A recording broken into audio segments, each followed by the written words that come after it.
কিভাবে একটা মেডিসিনের শক্তি বা পোটেন্সি চয়েস করব সেই বিষয়টা নিয়ে জি ওয়ারেন সাম, তো আমরা এই বিষয়টা নিয়ে আজকে আলোচনা করব যে ওষুধের পোটেন্সি কিভাবে আমরা চয়েস করব। তো এই বিষয়টা খুবই ইম্পর্টেন্ট, বিকজ পোটেন্সি আসলে এমন একটা বিষয় শক্তি নির্বাচন যে এটা ম্যান টু ম্যান ভ্যারি করে।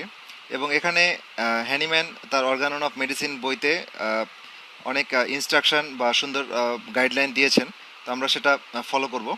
আর এছাড়াও আপনারা দেখবেন যে সেই হ্যানিম্যানের সময় থেকে শুরু করে বর্তমান সময় পর্যন্ত বিভিন্ন রথী মহারথী যারা হোমিওপ্যাথিতে জগৎ বিখ্যাত হয়েছেন, যারা সুনামের সাথে প্র্যাকটিস করেছেন, যাদের অনেক পেশেন্ট ভালো করেছেন, তারা তাদের একটা নিজস্ব অভিজ্ঞতাও তারা সবার মাঝে দিয়ে গেছেন, যে তারা তাদের অভিজ্ঞতাতে কিছু যে যে ধরনের রেসপন্স পেয়েছেন ওষুধে, সেই ধরনের মেডিসিনগুলো তারা সাজেস্ট করেছেন, মানে সেই ধরনের শক্তি ব্যবহার করার ক্ষেত্রে তারা সাজেশন দিয়েছেন।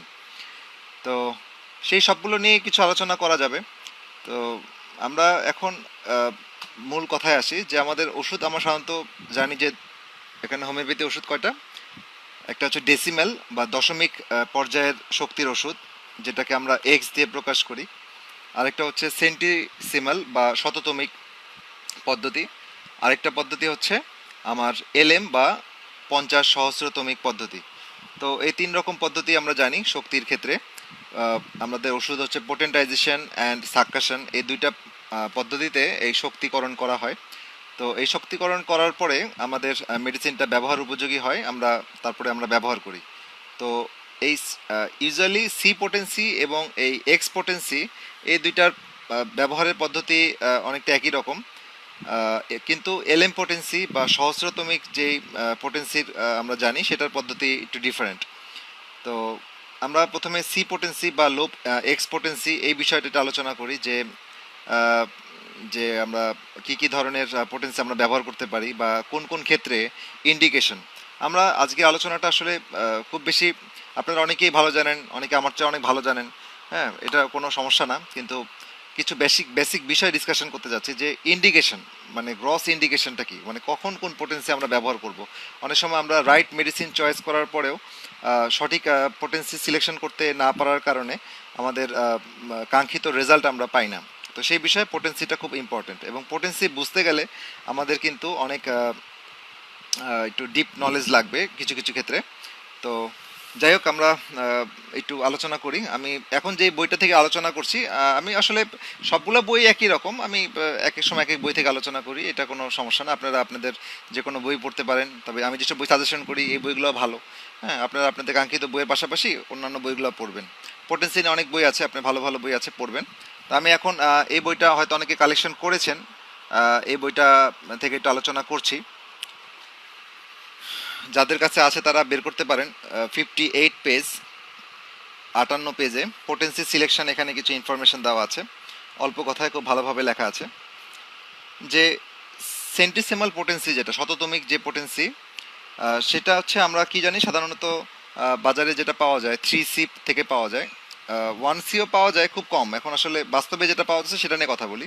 6 পাওয়া যাচ্ছে, 12, 30, 200, 1M, 10M, 50M, CM, এইভাবে আমরা বাজারে বা মার্কেটে ওষুধগুলো পাই সি পোটেন্সির ক্ষেত্রে।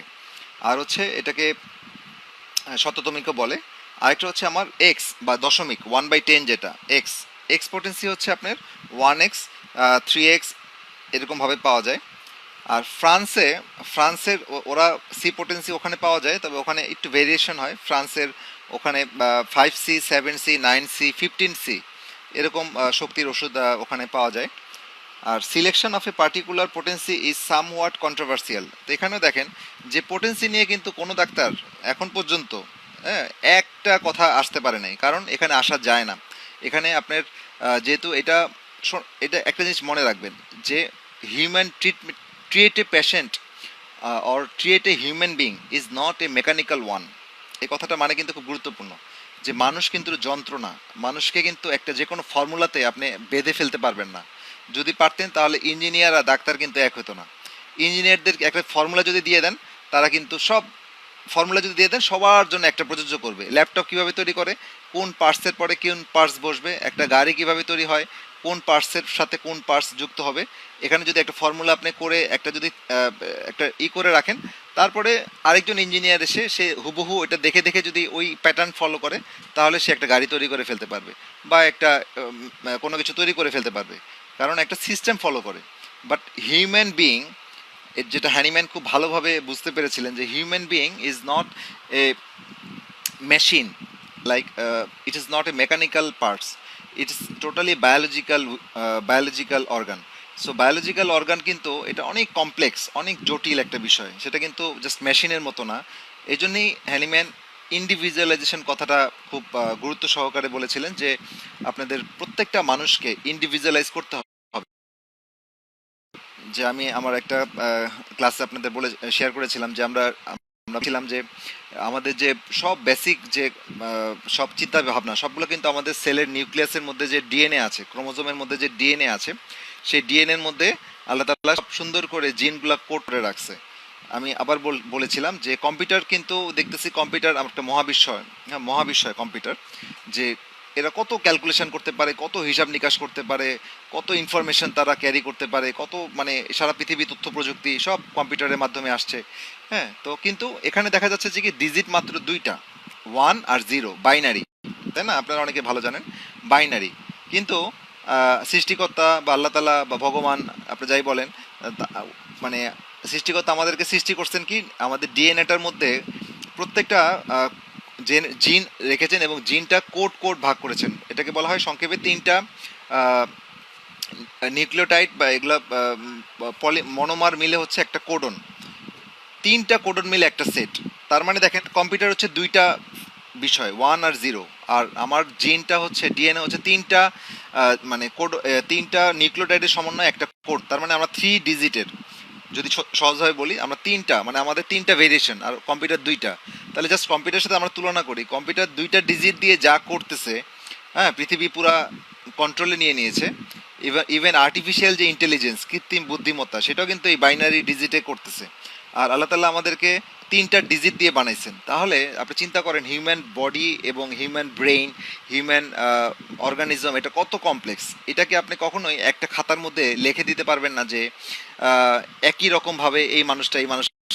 এই জন্য হ্যানিম্যান ইন্ডিভিজুয়ালাইজেশন কথাটা বলেছেন, যে প্রত্যেকটা মানুষই স্বতন্ত্র, প্রত্যেকটা মানুষের নির্দিষ্ট প্যাটার্ন আছে। তার অসুস্থতা যখন হয় তখন তার মানসিক পরিবর্তনটা দুইজন মানুষে একরকম হবে না, তার ফিজিক্যাল পরিবর্তনটা দুইজন মানুষে একরকম হবে না, তার মডালিটিগুলা একরকম হবে না। তো এই বিষয়গুলা যেই ডাক্তার যত বেশি ভালো আইডেন্টিফাই করতে পারবেন, কম্পেয়ার করতে পারবেন, তো উনি অবশ্যই তত বেশি ভালো ডাক্তার। এবং এটা নলেজ এবং এক্সপেরিয়েন্স, এই দুইটা জিনিসের সমন্বয়ে যত বেশি আমাদের মধ্যে আসবে, তত আমরা এই বিষয়টা আমরা তত বেশি সফলতা অর্জন করতে পারবো, তত এক্সপিরিয়েন্স হতে পারবো। শুধু এক্সপিরিয়েন্সই বিষয় না, আপনি বসে বসে 50 বছর রুগী দেখলেও লাভ হবে না যদি না আপনার সঠিক ওয়েতে না হাঁটেন। যা আমি অনেক সময় বলি যে আপনি দিনাজপুরের গাড়িতে উঠলেন, উঠে আল্লাহর কাছে দোয়া করতেছেন, আল্লাহ আমাকে চট্টগ্রাম পৌঁছায় দাও, তাহলে তো এটা সম্ভব না। আপনি তো যতই দোয়াই করেন আপনি তো দিনাজপুরে চলে যাবেন, ঠিক আছে? তাহলে বিষয়টা কি, আপনার নলেজও থাকতে হবে, কারণ আপনার নলেজ আমাদেরকে, নলেজ তার এমনি এমনি থাকে না, নলেজ আমাদের অর্জন করতে হয়। অর্জন আমরা কি, এই যে আমরা একটা শেয়ার করছি, এটা নলেজ আদান প্রদান হচ্ছে। আপনাদের মতামত থাকলে আপনারা দিবেন। আর আরেকটা হচ্ছে সুন্দর উপায় হচ্ছে আমরা ভালো ভালো বই পড়বো, অনেক ইনফরমেশান আছে। আমি কিছু বই মানে স্ব উদ্যোগে কিছু বই এনে আপনাদের মাঝে অলরেডি দিয়েছি, যারা আমাদের কার্যক্রম সম্পর্কে জানেন। এছাড়া আপনারাও ব্যক্তি উদ্যোগে বই সংগ্রহ করতে পারেন, দেশি বিদেশি ভালো ভালো রাইটারদের বই আছে, এগুলো পড়ার অভ্যাস করতে হবে। আর কিছু ভালো বাংলায় অনুবাদ করা বই আছে, এগুলো পড়বেন। আর ভিডিও, অডিও ভিজুয়াল ভিডিও লেকচারগুলো দেখতে হবে। আমি আজকে একটা ভিডিও আপনাদের মানে একটা লেকচারের এটা দিয়েছিলাম, এটা ব্যক্তিগতভাবে আমি খুব উপকৃত হয়েছি। থ্যাংক ইউ জহির সাহেব, আপনি সিনিয়র মানুষ, আমাদেরকে অনুপ্রেরণা দিবেন আমাদের, তাহলে কাজের পথে চলতে মানে এই ধরনের আয়োজন করতে ভালো লাগবে। আপনি তার পরামর্শ থাকলে অবশ্যই পরামর্শ দিবেন, কারণ কেউ ভুলের ঊর্ধ্বে নয়। হ্যাঁ, আমাদের সবারই সীমাবদ্ধতা আছে, কারণ আমরা নলেজ প্রতিনিয়ত গেইন করছি। তো আমরা কিন্তু মানে আর হোমিওপ্যাথি এমন একটা গভীর একটা বিষয়, এখানে সারা জীবনে ছাত্র থাকতে হবে। এখানে মানে আমি আমি খুব বেশি জেনে ফেলেছি, আমি খুব আপনাকে শেখাচ্ছি, মানে আমি এখানে আসছি মানে যে আপনাদেরকে শেখাচ্ছি, হ্যাঁ আমি খুব জানি, সেরকম না বিষয়টা। আমিও শিখছি এবং শিখতেই থাকবো, এবং এই শিখাটা আপনাদের সাথে শেয়ার করব, এই দ্যাটস অল। তো তো এখানে যেটা বলছিলাম যে আমাদের এই নলেজটা গেইন করার জন্য আমি কয়েকটা পথ বা অ্যাডভাইস আমার পক্ষ থেকে আমি দিতে পারি। সেটা হচ্ছে বই পড়তে হবে, দেশি বিদেশি বই পড়তে হবে। আর আমাদের এই যেখানে তথ্যবহুল আলোচনা হয় সেই আলোচনাগুলো শুনতে হবে, সেটা দেশি বিদেশি সবই হবে। আর বিদেশি কিছু লেকচার বা ভিডিওগুলো আমি সংগ্রহ করি, সেগুলো আপনাদের সাথে দিয়ে আপনারা পারলে সংগ্রহ করে নেবেন। কারণ এগুলো আসলে নলেজটা আপনার আসলে কম পড়ে হবে না, মানে কোনো শর্টকাট ওয়ে নাই এটা। মানে এটা আমি আমার এতদিন জীবনে আমি এই জিনিসটা মানে ভিতর থেকে ফিল করেছি। এই কথাগুলো তো আমরা সবাই জানি, there is no shortcut way to success, এটা আমরা সবাই জানি। কিন্তু আসলে যে বাস্তবে শর্টকাট কোনো ওয়ে নাই, এটা পথ চলতে গেলে ঠিক মানে ঠিক বোঝা যায় যে আসলে শর্টকাট ওয়েতে যদি কেউ কিছু করতে চায় তাহলে সেটা কিন্তু মানে টিকে না আর কি। কারণ আপনার ফাউন্ডেশনটা যদি দুর্বল হয়, আপনার ভিত্তিটা যদি দুর্বল হয়, আপনি কিন্তু সবসময় শেকি থাকবেন। শেকি মানে তো বুঝেন যে আপনার কনফিডেন্স লেভেলটা নাজুক থাকবে।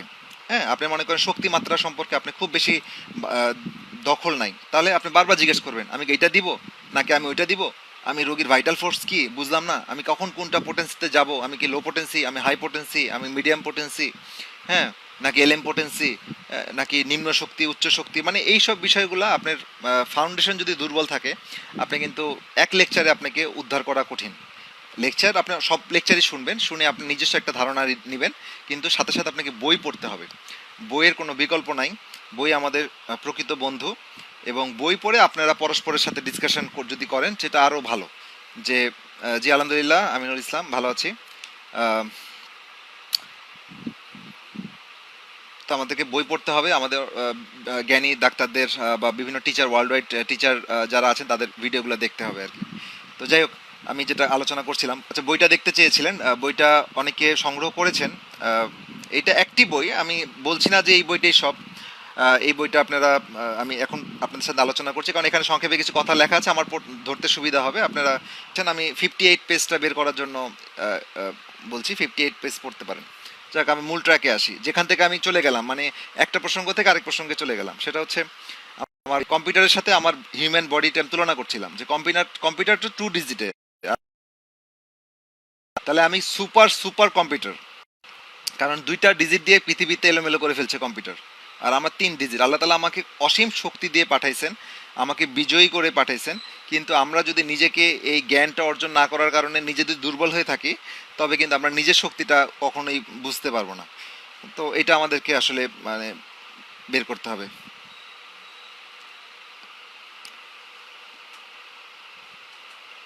জি মোহাম্মদ আব্দুল আলিম ভাই, যে আজকে টপিক হচ্ছে হোমিও শক্তির আহ, মানে ওষুধের শক্তি সিলেকশন, হোমিও ওষুধের শক্তি আমরা কিভাবে সিলেকশন করব, সেটা আমরা করছি আর কি।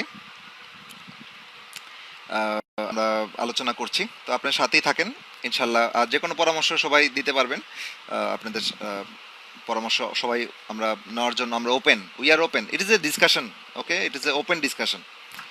তো যাই হোক, আমরা লকডাউনে একটু জ্ঞান চর্চা করছি আর কি, সোজা কথা। তো ফ্রেঞ্চে আমি যেটা বলছিলাম, ফ্রান্সে হচ্ছে আপনার 5C, 7C, 9C and 15C এরকম করে ফ্রান্সে পাওয়া যায়। আর সিলেকশন বলছে, বলা হয়েছে যে এটা একটা কন্ট্রোভার্সিয়াল বিষয়, যে কোনো ডাক্তার এই হ্যানিম্যানের পর থেকে মানে এক কাতারে আসে নাই সহজে। হোমিওপ্যাথিতে রবিন মার্ফি একটা সুন্দর কথা বলেছে, আমার এটা আসলে খুব ভালো লাগে। হোমিওপ্যাথিতে যখন থেকে আমি পদচারণা শুরু করেছি, তো আমি দেখলাম, মানে আমার ব্যাকগ্রাউন্ড তো অনেকে জানেন, আমি কনভেনশনাল মেডিসিনও আমার আমি এমবিবিএস করেছিলাম 2007 সালে সলিমুল্লাহ মেডিকেল কলেজ থেকে। তারপর ইন্টার্নশিপ করলাম, তারপর এফসিপিএস পেরেটিক্স, শিশু বিষয়ে পেরেটিক্স করেছি, ট্রেনিং এবং কোর্স কমপ্লিট করেছি। আর মেডিসিনে আমি 6 মাসের প্রায় 1 বছরের মতো ঢাকা মেডিকেল এবং সলিমুল্লাতে ট্রেনিং করেছি। আর ঢাকা মেডিকেলে আমি শিশুর উপরে ট্রেনিং করেছি, শিশু হাসপাতালে কাজ করেছি, মাতোয়াইল মাও শিশু হাসপাতালে কাজ করেছি, পিজি হাসপাতালে 1 বছর কাজ করেছি, আর 1 বছর কোর্স। তো এই বিষয়ে আমার অভিজ্ঞতা কিছু আছে। তো সব কিছু মিলে পরে পরে যখন আমি হোমিওপ্যাথিতে আসলাম, এটা একটা আরেকটা হিস্ট্রি, এটা আজকে আর এখানে আলোচনা করতে যে সময় নষ্ট করবো না। তো আমি পরবর্তীতে এসে দেখলাম যে কনভেনশনাল মেডিসিনে যে আমার ডায়াবেটিসের উপর একটা কোর্স করা আছে, ডিপ্লোমা, যেটা বার্ডেন থেকে 6 মাসের সিসিডি।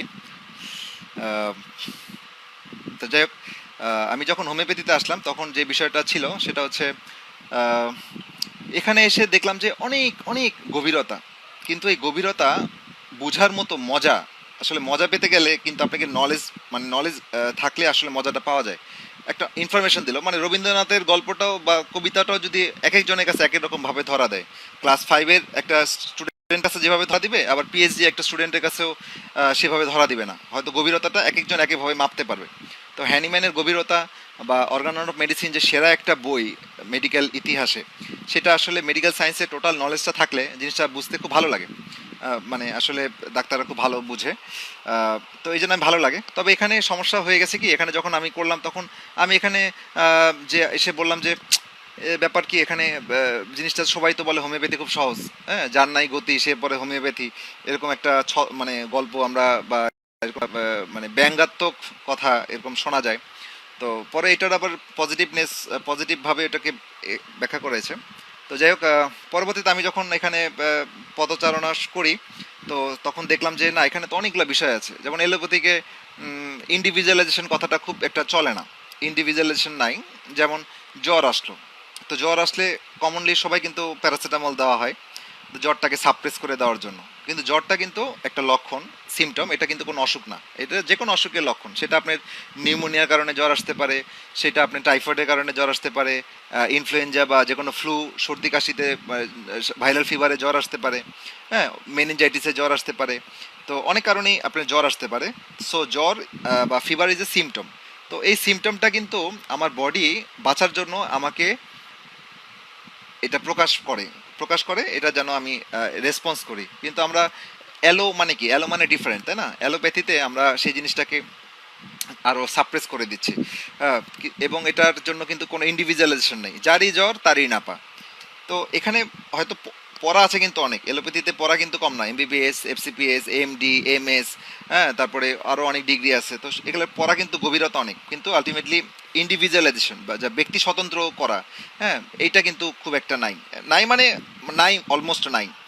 আর হোমিওপ্যাথিতে এরকম নাই, আপনারা ভালো জানেন, 10 জন জ্বরের জন্য 10টা মেডিসিন আসতে পারে, কিন্তু এলোপ্যাথিতে আপনার কমনলি প্যারাসিটামল দিবেই, সাথে কাউকে অ্যান্টিবায়োটিক দেওয়া হয়, কাউকে অ্যান্টিবায়োটিক দেওয়া হয় না, এই আর কি। সিমটোমেটিক সর্দি আসলে একটা অ্যান্টিহিস্টামিন দেওয়া হয়। তো এই বিষয়গুলো কিন্তু হোমিওপ্যাথিতে ইন্ডিভিজুয়ালেশন করতে হয়। তো ইন্ডিভিজুয়ালেশন যদি করেন, তো ইন্ডিভিজুয়ালেশন কথাটা থেকে কিন্তু আপনি পোটেন্সিতে আসতে পারেন। যে ইন্ডিভিজুয়ালাইজেশন মানে কি, ইন্ডিভিজুয়াল মানে হচ্ছে ব্যক্তি স্বতন্ত্রতা আপনাকে আলাদা করতে হবে। যে দুইটা মানুষ এক না, কারণ দুইটা মানুষের বায়োলজিক্যাল স্ট্রাকচার এক না, আপনার জেনেটিক্যাল কোড এক না, আপনার সব কিছু কিন্তু নিয়ন্ত্রণ হয় ডিএনএ।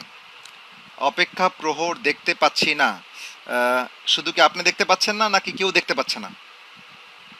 কাইন্ডলি একটু জানাবে। মানুষ এক না, সুতরাং যৌক্তিকভাবে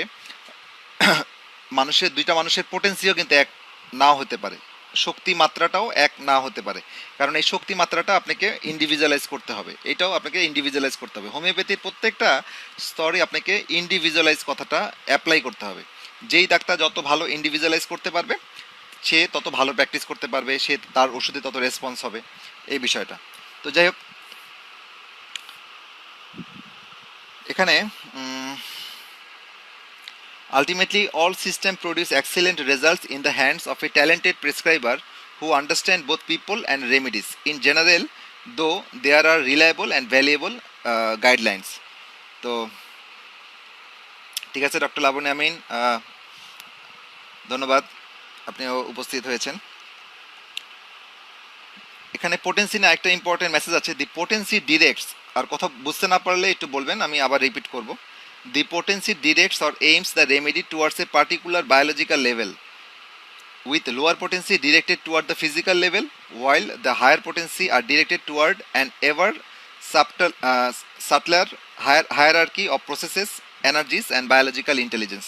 তো আমি এই কথাটা মানে হচ্ছে কি, মানে হচ্ছে এখানে নিউটনীয় ব্যাখ্যা একটা আছে সায়েন্সের, নিউটনীয় ব্যাখ্যা থেকে আপনাকে আইনস্টাইনের ব্যাখ্যায় চলে যেতে হবে, মানে নিউটনীয় ফিজিক্স থেকে কোয়ান্টাম ফিজিক্সে যেতে হবে। কোয়ান্টাম ফিজিক্স মানে কি, এনার্জির বিষয়টা।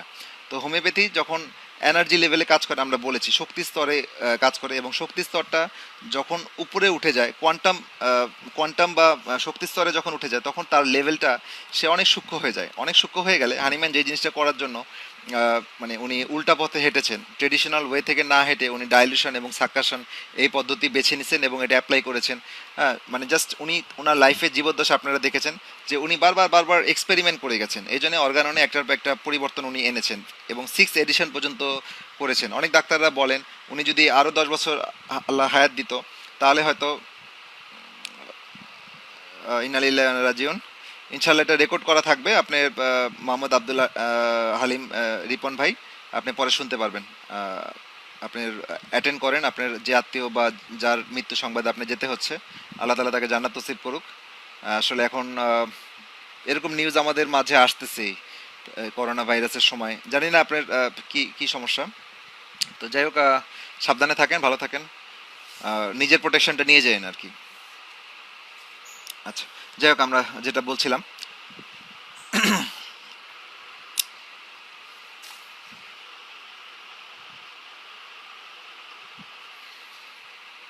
হোমিওপ্যাথিটা শক্তি স্তরে উঠে যায়। কোয়ান্টাম ফিজিক্স দিয়ে আপনাকে হোমিওপ্যাথি বুঝতে হবে, নিউটনীয় ফিজিক্স দিয়ে হবে না।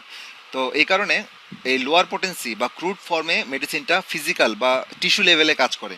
হ্যাঁ, যা টিস্যু লেভেলে কাজ করা মানে কি, টিস্যুতে কাজ করা হচ্ছে রিসেপ্টর বেস কাজ করা। রিসেপ্টরের সাথে আমাদের একটা ওষুধ, এলোপ্যাথিক ওষুধ কীভাবে কাজ করে বা একটা হার্বাল ওষুধ কীভাবে কাজ করে, এটাকে আপনাকে বুঝতে হবে। হ্যাঁ, হার্বাল ওষুধ বা এলোপ্যাথিক ওষুধ যেটাকে আসলে মাইক্রোস্কোপের নিচে দেখা যায়, সহজ কথায় আমি সহজভাবে বলার চেষ্টা করছি, যেটা ক্রুড ফর্মে থাকে, এটা তো আপনারা সবাই ভালো জানেন, স্থূল ফর্মে থাকে। তো এই মেডিসিনগুলো যেটা মাইক্রোস্কোপের নিচে দেখা যায় বা যেটার উপাদানগুলি মেজার করা যায়, এত মিলিগ্রাম, 100 গ্রামের মধ্যে 100 ml এর মধ্যে এত মিলিগ্রাম ওষুধ আছে, হ্যাঁ, যেটাকে মেজার করা যায়, সেই সব জিনিসগুলো বডিতে রিসেপ্টর বেস কাজ করে। সেই রিসেপ্টর মানে কি, রিসেপ্টর মানে যেখানে এসে ওষুধটা বাইন্ড করে, সেটা হচ্ছে কোষের প্রাচীরে রিসেপ্টর থাকে, সেখানে বাইন্ড করতে পারে। কোনোটা আবার কোষের নিউক্লিয়াসের মধ্যে রিসেপ্টর আছে, সেখানে যে বাইন্ড করতে পারে।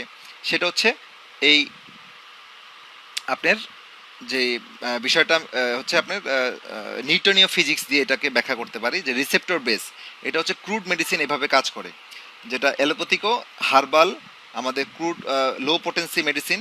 লো মানে একদম 1x বা মাদার টিংচার বলতে পারেন, কারণ 2C 3C এগুলো লো যদিও, কিন্তু এগুলো কিন্তু অনেক ডাইলুশন হয়ে যায়।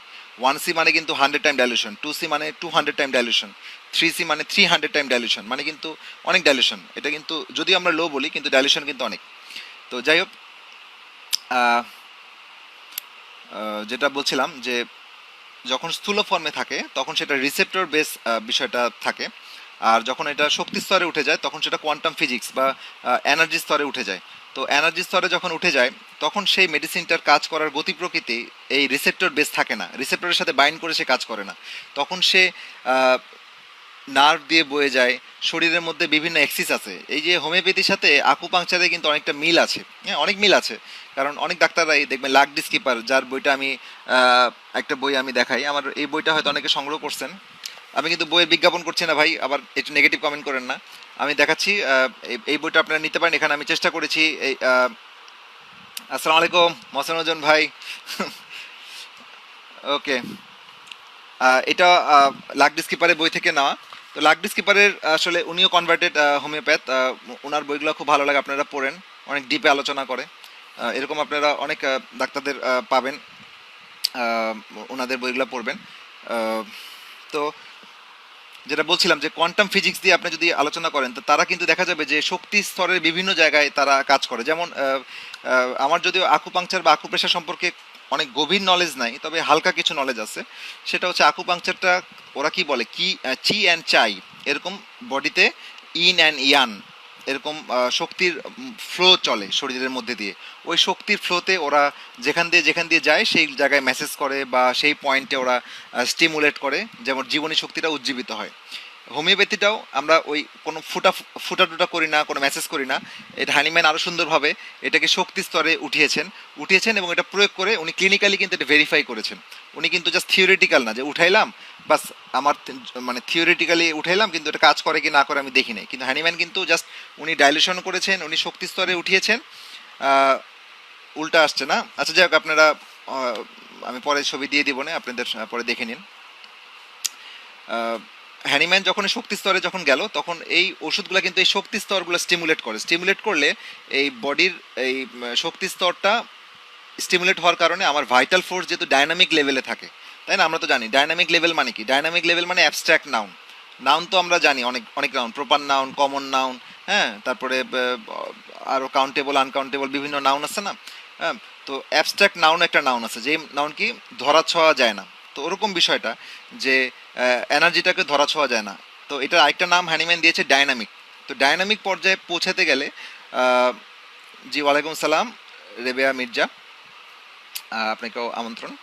তো আমরা এই ডাইনামিক লেভেলে যখন মেডিসিনটাকে মানে উঠানো হয়েছে, তখন এই মেডিসিনটা সুন্দরভাবে মানে আমাদের এই ডাইনামিক লেভেলে যখন আলোচনাটা মানে মেডিসিনটা যখন পৌঁছে যায়, তখন তারা এনার্জি স্তরে কাজ করে। এনার্জি স্তরে কাজ করলে তারা ডিরেক্ট এই ডিঅ্যারেঞ্জ ভাইটাল ফোর্স, একটা ভাইটাল ফোর্স যখন অসুস্থতার কারণে মানে তার ভারসাম্যটা নষ্ট হয়ে যায়, সে ডিঅ্যারেঞ্জড হয়ে যায়, সেটাকে রিঅ্যারেঞ্জ করে শক্তি স্তরে টাচ করতে পারে। তো হ্যানিম্যান কত সুন্দরভাবে আগে আলোচনাটা করলো যে মানুষ অসুস্থতা হয় কোথায়, ফিজিক্যাল লেভেলে অসুস্থতা হয়, আবার মেন্টাল লেভেলে অসুস্থ হয়।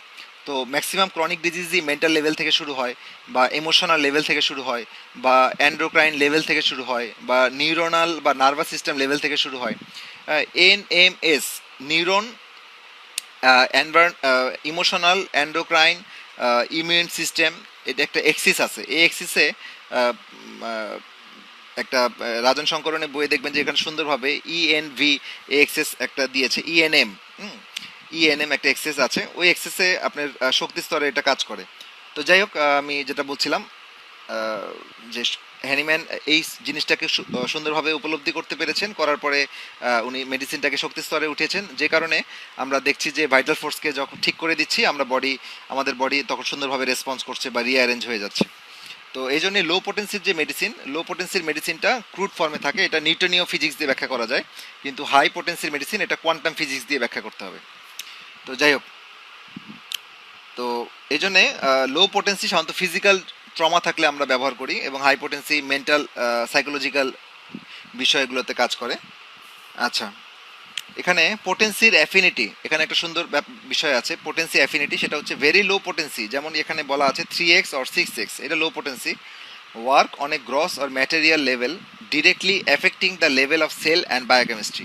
তার মানে কি সেলুলার এবং বায়োকেমিক্যাল লেভেলে কাজ করে। সেলুলার লেভেল মানে কি, কোনো সেলে যদি বিকৃতি হয়, যেমন গরম পানি পড়ছে, গরম পানি পড়লে এখানে জায়গাটা পুড়ে গেল, একটা সেলের অনেকগুলো পরিবর্তন হলো। তারপরে হচ্ছে আবার ট্রমা হলো, হ্যাঁ, আপনার আঘাত পেলেন, একটা সেলের একটা বিকৃতি হলো। তারপরে হচ্ছে বায়োকেমিস্ট্রি লেভেল, বায়োকেমিস্ট্রি লেভেল মানে কি অ্যাসিড এবং অ্যালকালির যে পরিবর্তন, অ্যাসিড অ্যালকালির যে পরিবর্তন, সেটা আপনার যদি হয় বায়োকেমিক্যাল লেভেলে পরিবর্তন হতে পারে। তো সেই ধরনের লেভেলে বলা হচ্ছে যে লো পোটেন্সি খুব ভালো কাজ করে, কারণ এটা পরিবর্তনটা ম্যাটেরিয়ালিস্টিক লেভেলে বা সেলুলার লেভেলে হয়েছে, বায়োকেমিস্ট্রি লেভেলে হয়েছে। সেই ক্ষেত্রে সেটাকে ভালো সঠিকভাবে বা দ্রুত সময় রেসপন্স করার জন্য আপনার এই 3x বা 6x বা লো পোটেন্সি মেডিসিন ভালো কাজ করে। আরেকটা লো পোটেন্সির মেডিসিন হচ্ছে 12x, 6c, 12c, এরাও লো পোটেন্সি বলা হয়, related to specific tissue and organ. আমরা অর্গানোপ্যাথিক মেডিসিন বা টিস্যু মেডিসিন আমরা জানি, তাই না? অর্গানোপ্যাথিক মানে কি, অর্গানোপ্যাথিক মানে অর্গান রিলেটেড, যেমন চেলিডোনিয়াম বেশি অ্যাফিনিটি কোথায়, লিভারের প্রতি, কার্ডাস ম্যারিনাস লিভারের প্রতি। তারপরে হচ্ছে আমার এরকম অনেক মেডিসিন আছে, অ্যান্টিমটার্টের আছে লাংসের প্রতি। তো এরকম অনেক মেডিসিন আছে, এক একটা মেডিসিনের প্রবণতা আছে এক একটার দিকে কাজ করার, ঠিক আছে? সেইটা যখন সেই অর্গান যখন আক্রান্ত হয়, সেই অর্গানকে টার্গেট করে, যেমন ভার্বারিস ভালগারিস, এটা কিডনির উপরে অনেক ভালো কাজ করে, কিডনি টিস্যুর উপরে কাজ করে। সো কিডনির টিস্যু যখন আপনার পরীক্ষা নিরীক্ষাতে যখন বুঝতে পারবেন যে কিডনি টিস্যু আক্রান্ত হয়েছে, কিডনির আক্রান্ত হওয়ার পরে কিডনি টিস্যু আক্রান্ত হলে কী কী ফিচার আসে সেটা আবার বুঝতে হবে, সেটা আবার অ্যানাটমি, ফিজিওলজি, প্যাথোলজির বিষয়, সেটা তো আরেকটা আলোচনার বিষয়। যখন দেখবেন যে ফিজিক্যাল লেভেলে বা টিস্যু লেভেলে আক্রান্ত হয়েছে, তখন আপনাকে অনেক উপরে চিন্তা করবেন না, তখন 10m, 50m, cm, হ্যাঁ, সেই ধরনের পোটেন্সিতে যাবেন না, কারণ আপনার ট্রমাটা হয়েছে ফিজিক্যাল লেভেলে, চেঞ্জটা ফিজিক্যাল লেভেলে। যদি রোগটা ফিজিক্যাল লেভেলে থাকে, রোগীর মধ্যে মাইন্ড সিমটম সেরকম নাই, রোগীর ইমোশনাল চেঞ্জ নাই, তাহলে আপনার এই 6x, হ্যাঁ, বা 12c, 9c, হ্যাঁ, এই ধরনের মানে 30 সির উপরে যাবেন না, 30 নিচে। আরও এই ডক্টর ক্লার্ক বা আরও অনেক ডাক্তাররা যেটা অ্যাডভাইস দিচ্ছেন যে লো পোটেন্সি বলতে এই যে 6x 3x 12C 12x 6C এই ধরনের মেডিসিনগুলো ব্যবহার করবেন যদি টিস্যু আর অর্গানে পরিবর্তন আসে এবং রোগীর যদি মাইন্ড বা অন্যান্য ইমোশনাল সিমটম না থাকে। আচ্ছা, আরেকটা হচ্ছে মিডিয়াম পোটেন্সি আমরা সাধারণত জানি, মানে মধ্য পোটেন্সি হচ্ছে সাধারণত 30C পোটেন্সিটাকে মিডিয়াম পোটেন্সি বলা হয়। তো 30C পোটেন্সি হচ্ছে affect the level of organ system, those complex organization of functionally related organ and tissue such as the digestive, respiratory and musculoskeletal system. এইটা এই কথাটা বুঝতে হবে কি, আমি উদাহরণ দেই যে এইটাও অর্গান সিস্টেম লেভেলে কাজ করে, এটা একদম টিস্যু লেভেলে কাজ করে না। অর্গান সিস্টেম মানে কি, মানে আমরা সিস্টেম তো বুঝি, আমি সহজভাবে বলি। আমার প্রথমে বডি একদম ছোট থেকে বড়তে যাই, বডির ছোটটা কি সেল, কোষ, কয়েকটা কোষ মিলে কি হয় টিস্যু, তারপর কয়েকটা টিস্যু মিলে কি হয় একটা অর্গান, তারপর কয়েকটা অর্গান মিলে কি হয় একটা সিস্টেম। তাহলে বুঝতে পারছেন, কোষ, টিস্যু, অর্গান, সিস্টেম। তাহলে আপনি যখন টিস্যু লেভেলে থাকতেছেন তখন আপনি দিচ্ছেন কি টিস্যু, মানে কোষ, সেল, টিস্যু এবং অর্গান, এই 3টা লেভেল পর্যন্ত আমার দেখা যাচ্ছে। তো এই 4টা লেভেল, টোটাল হচ্ছে 4টা লেভেল। তার উপরে আরও হায়ার ফাংশন, আমি হায়ার ফাংশনে পরে যাচ্ছি। মানে বডির সিস্টেমের মধ্যে প্রথমে হচ্ছে আপনার কোষ, সেল, দ্বিতীয় হচ্ছে টিস্যু, তৃতীয় হচ্ছে আপনার অর্গান, তারপরে হচ্ছে আপনার সিস্টেম। যখন আপনার 1 2 3 মানে সেল, টিস্যু এবং অর্গান আপনার এফেক্টেড হবে তখন আপনি লো পোটেন্সি ইউজ করবেন, শুধু যখন এই 3টা এফেক্টেড হবে। ওকে, লো পোটেন্সি বলতে এখানে 12 এর নিচে 3x 6x 6C 9C 15C, 15Cও পাওয়া যায় না বাংলাদেশে, ফ্রান্সে পাওয়া যায়। 12C 9C এগুলো আপনি পাবেন, 9Cও বাংলাদেশে পাওয়া যায় না, ফ্রান্সে পাওয়া যায়। তো বাংলাদেশে পাওয়া যায় কিনা আমার জানা নেই আর কি, মানে ফ্রান্সে এই ধরনের এই পোটেন্সি পাওয়া যায়। যাই হোক, মানে 12-র নিচে মোটামুটি এরা লো পোটেন্সি এইসব ক্ষেত্রে দিবেন, এই প্রথম 3টায়। তারপর একটা কি বলেছি আমি, সবাই বুঝতে পারছেন তো আশা করি, না একটু রেসপন্স করেন, তাহলে আমি বুঝতে পারবো যে কোনো সমস্যা হচ্ছে কিনা। তারপরে হচ্ছে আমার অর্গান সিস্টেম। হ্যাঁ, অর্গান সিস্টেমটা কি, সিস্টেমটা হচ্ছে যেমন আমার বডিতে অনেকগুলো সিস্টেম আছে। আমি একটা উদাহরণ দিই, ডাইজেস্টিভ সিস্টেমটা কি, এই মুখ থেকে শুরু করে পায়খানা রাস্তা পর্যন্ত যে পথটা, এই পথের মধ্যে কি কি আছে, মুখে আছে ওরাল ক্যাভিটি, ওখানে আমার টাং আছে, ওখানে আমার ওরাল ক্যাভিটি আছে, ফ্যারিংস আছে, ইসোফেগাস আছে, স্টমাক আছে, তারপর duodenum, jejunum, ileum, caecum, ascending colon, transverse colon, descending colon, sigmoid colon, তারপর হচ্ছে আমার রেকটাম, তারপরে অ্যানাল ক্যানেল। এই যে টোটাল যে পথটা, এই পথটার মধ্যে কি অনেকগুলো অর্গান আছে না, এই অর্গানগুলো যখন আসে তখন এই সবগুলো অর্গান মিলে কিন্তু এই সিস্টেমটা তৈরি হয়েছে, এর নাম দিয়েছি আমরা ডাইজেস্টিভ সিস্টেম। আবার আরেকটা সিস্টেম আছে, নাম কি মাস্কুলোস্কেলেটাল সিস্টেম। মাস্কুলোস্কেলেটাল সিস্টেমের মধ্যে কি কি আছে, আমার বোনস আছে, আমার মাসেল আছে, আমার লিগামেন্ট আছে, হ্যাঁ, আমার অনেকগুলো টেন্ডন আছে, এই সবগুলো মিলে হচ্ছে আমার মাস্কুলোস্কেলেটাল সিস্টেম। জয়েন্টের মধ্যে সাইনোভিয়াল ক্যাভিটি আছে, এইগুলো বিষয় আছে। তো এগুলো হচ্ছে মাস্কুলোস্কেলেটাল সিস্টেম। তাহলে এই সিস্টেমগুলো তৈরি হচ্ছে কি অনেকগুলো অর্গান দিয়ে। তাহলে সিস্টেম এখানে এই জিনিসটা এটাই বললো যে এই জিনিসটা খেয়াল রাখবেন, যখন সিস্টেম এফেক্টেড হবে তখন কিন্তু খুব লোতে না, সিস্টেম মানে কিন্তু সেই একটু উপরের দিকে উঠে গেছে, মানে প্রবলেমটা একটু গভীরের দিকে চলে গেছে, প্রবলেমটা কিন্তু বেজ লাইনে নাই, একটু গভীরের দিকে চলে গেছে। তাহলে গভীরের দিকে যদি যায় তখন কিন্তু আপনাকে উপরের দিকে উঠতে হবে, আপনি কিন্তু নিচের দিকে থাকলে হবে না, মানে এলোপ্যাথিক টেন্ডেন্সিতে বা ক্রুড ফর্মে বা হার্বাল ফর্মে থাকলে হবে না, আপনাকে উপরের দিকে উঠতে হবে। এই জায়গায় কিন্তু হোমিওপ্যাথির মহত্ব শুরু হয়েছে।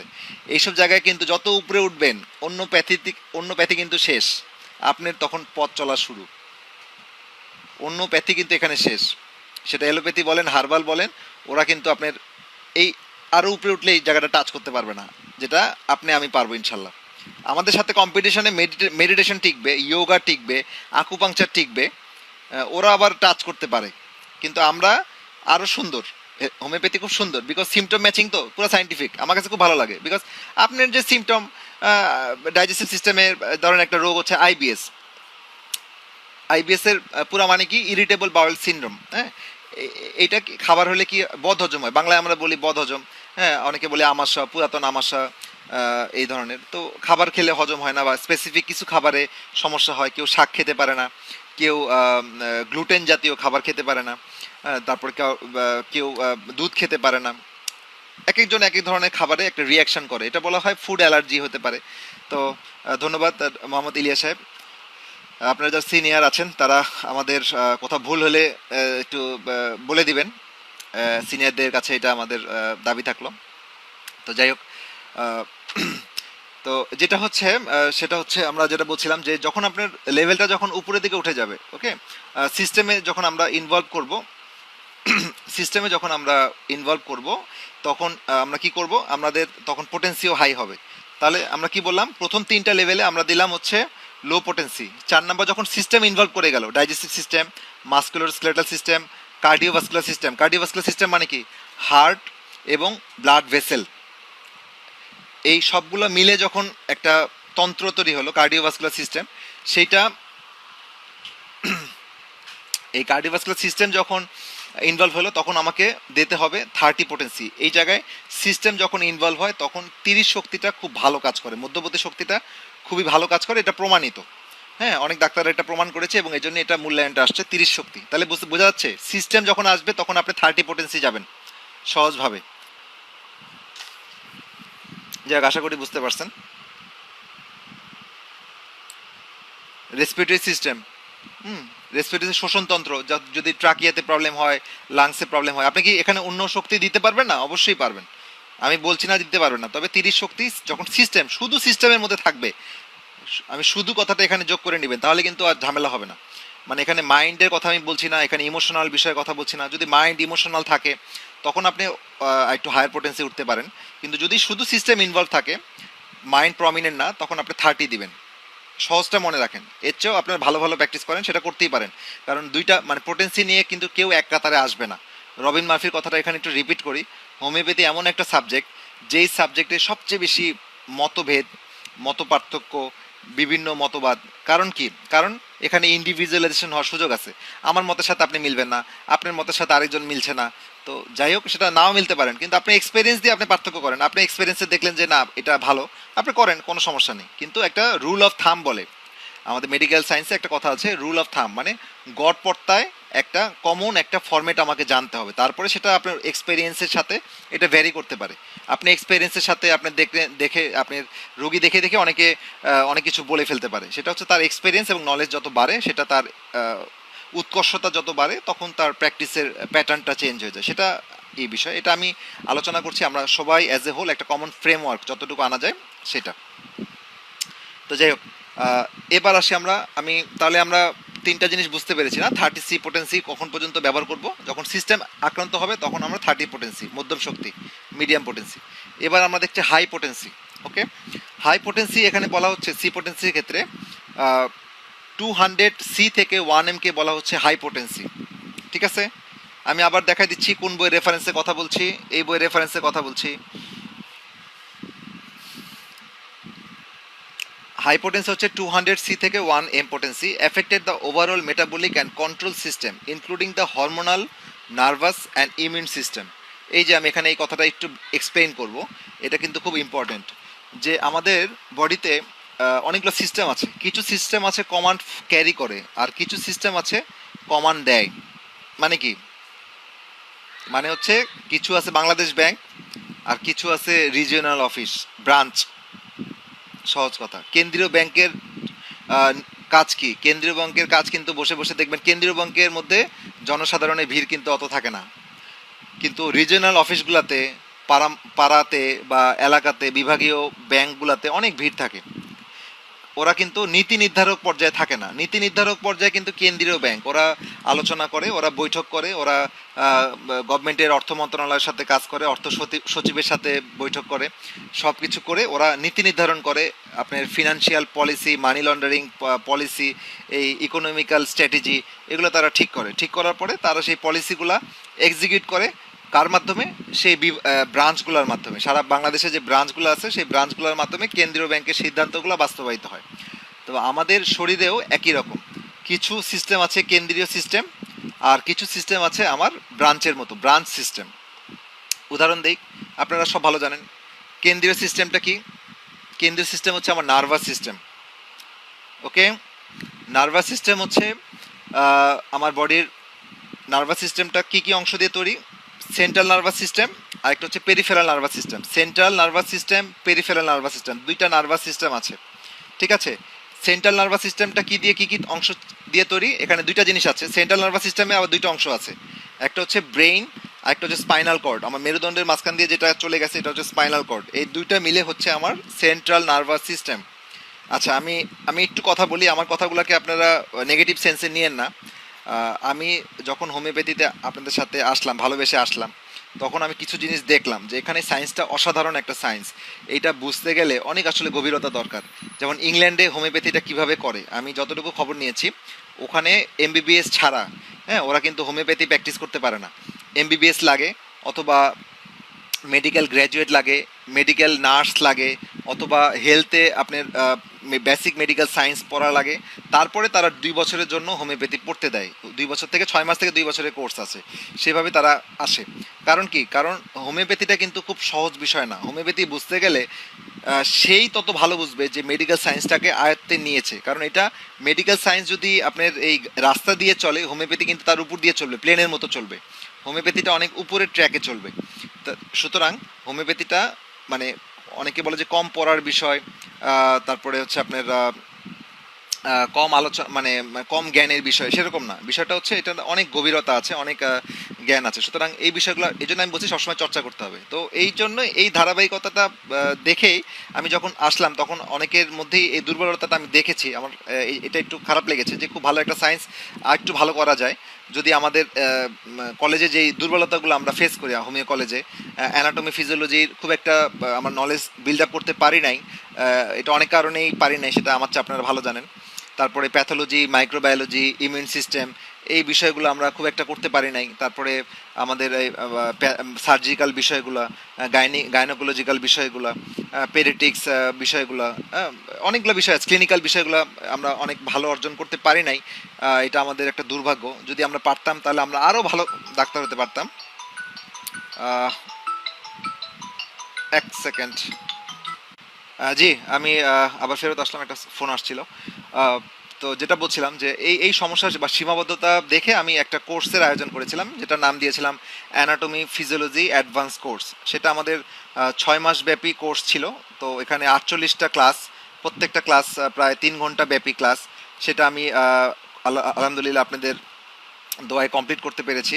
আমাদের সাথে অনেকে যোগ দিয়েছিলেন, তো তাদেরকেও আমি এখানে পাচ্ছি, তাদেরকেও আমি আমার অন্তঃস্থল থেকে শুভেচ্ছা। তো আসলে জানার আগ্রহ অনেকেরই আছে। তো এটাতে আমি যতটুকু সম্ভব মেডিকেল সায়েন্সের গভীরভাবে যাওয়ার চেষ্টা করেছি, যতটুকু হোমিওপ্যাথির জন্য দরকার। যে জিনিসটা না জানলে আমরা হোমিওপ্যাথি চিকিৎসাতে আসলে এই আনন্দটা পাবো না, বা রোগীর সঠিক চিকিৎসাটা করতে পারবো না। এই যতটুকু জানা দরকার সেই বিষয়টা আমি গভীরভাবে যাওয়ার চেষ্টা করেছি। আর এর সাথে আমরা 200টার বেশি ভিডিও আমরা দিয়েছি ইন্টারন্যাশনাল। সেগুলো যদি কেউ ধারাবাহিকভাবে দেখে, আপনারা এই লকডাউনের সময় আপনারা একটা বাসায় বসে বসে চর্চা করতে পারেন। আর এনি টাইম আমি তো ওপেন আছি। আমি যতক্ষণ ইনশাল্লাহ ফ্রি থাকি, হসপিটালে থাকি না, আমি কিন্তু চেষ্টা করি, যার যেই প্রবলেম আমি, আপনারা পার্সোনালি ফোন দিতে পারেন, আপনারা মেসেজ করতে পারেন। আমি চেষ্টা করব, হ্যাঁ, অবশ্যই আমি চেষ্টা করব, কারণ এটা জানতে হবে, আসলে জানার কোনো বিকল্প নাই। তো এই কোর্সগুলো আপনারা করতে পারেন আর কি। তো যাই হোক, আমি যেটা বলছিলাম যে আমার আবার ফোন, আরেক মিনিট। জি, ওকে। তো আপনারা এই বিষয়টা একটু দেখবেন। আমি যেটা বলছিলাম যে আমি বলছিলাম কি হায়ার পোটেন্সি, 200 থেকে 1M পোটেন্সি, 200 থেকে 1M পোটেন্সিকে বলা হচ্ছে হায়ার পোটেন্সি।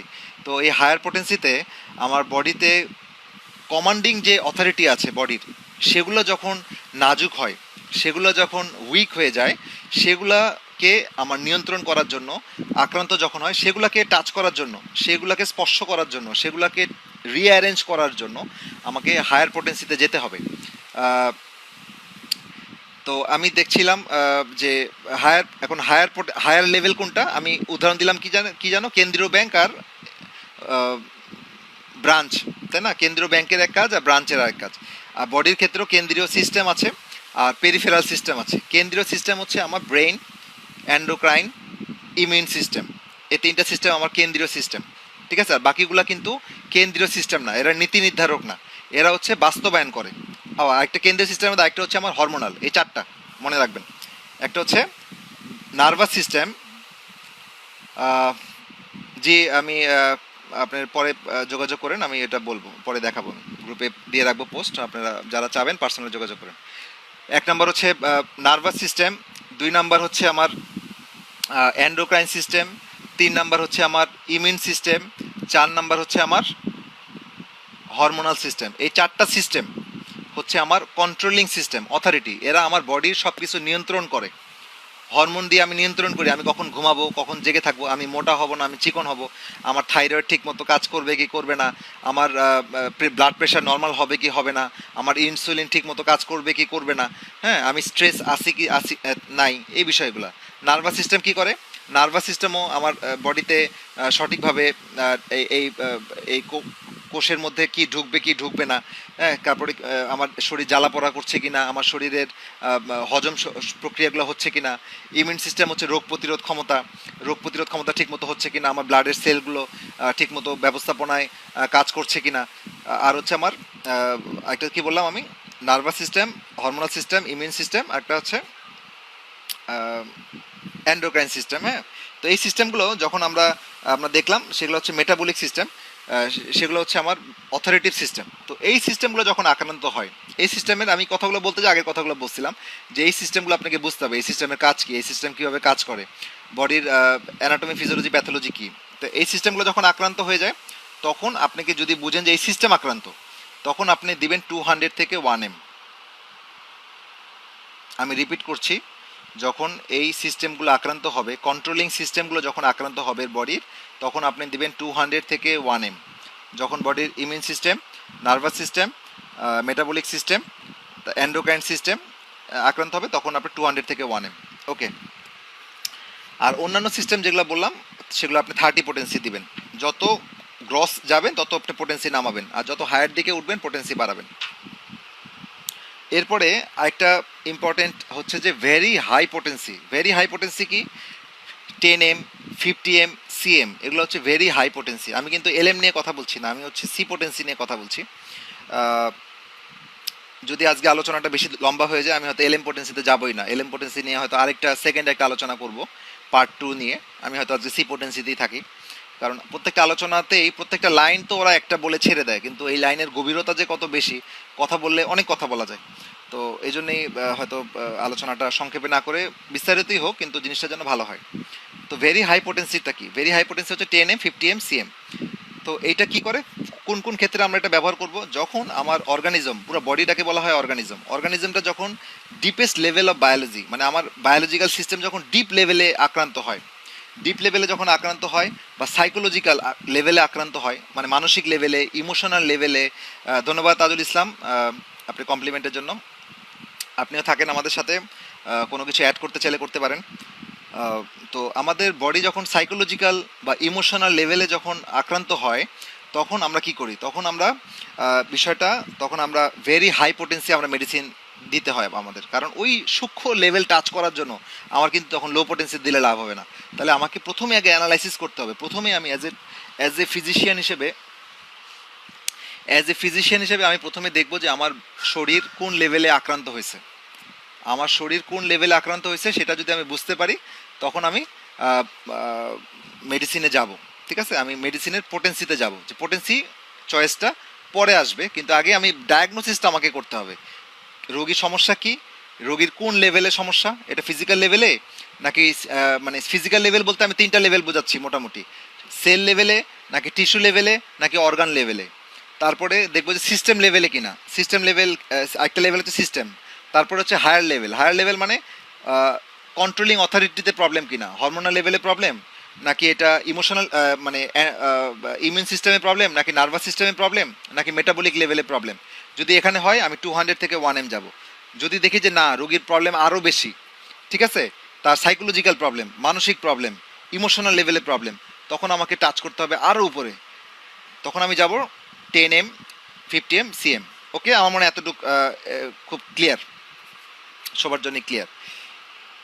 হানিম্যান এত উপরে চলে গেছেন, একটা সিস্টেমকে এত সুন্দর করছেন। মানে আমি, আপনারা আমার মতো জানি, আপনারা হয়তো অনেকে মেডিটেশন করছেন। আমি 2006 সালে কোয়ান্টাম মেথডে মেডিটেশন করছি, মেডিটেশন কোর্স করেছিলাম। আপনারা হয়তো অনেকেই করছেন। তো আমার আসলে এইসব সায়েন্সগুলো আমার খুব আগে থেকে আগ্রহ। মেডিকেল কলেজে আমি তখন 3rd ইয়ারে পড়ি, হ্যাঁ, 3-4 মনে হয়।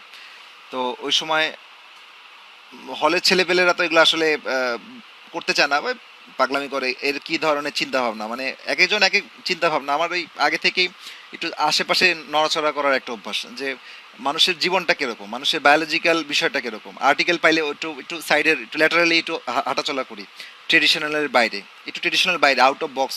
হ্যাঁ, থিঙ্ক আউট অফ বক্স, এই কথাটা আমার খুব ভালো লাগে, আমি একটু চিন্তা করি।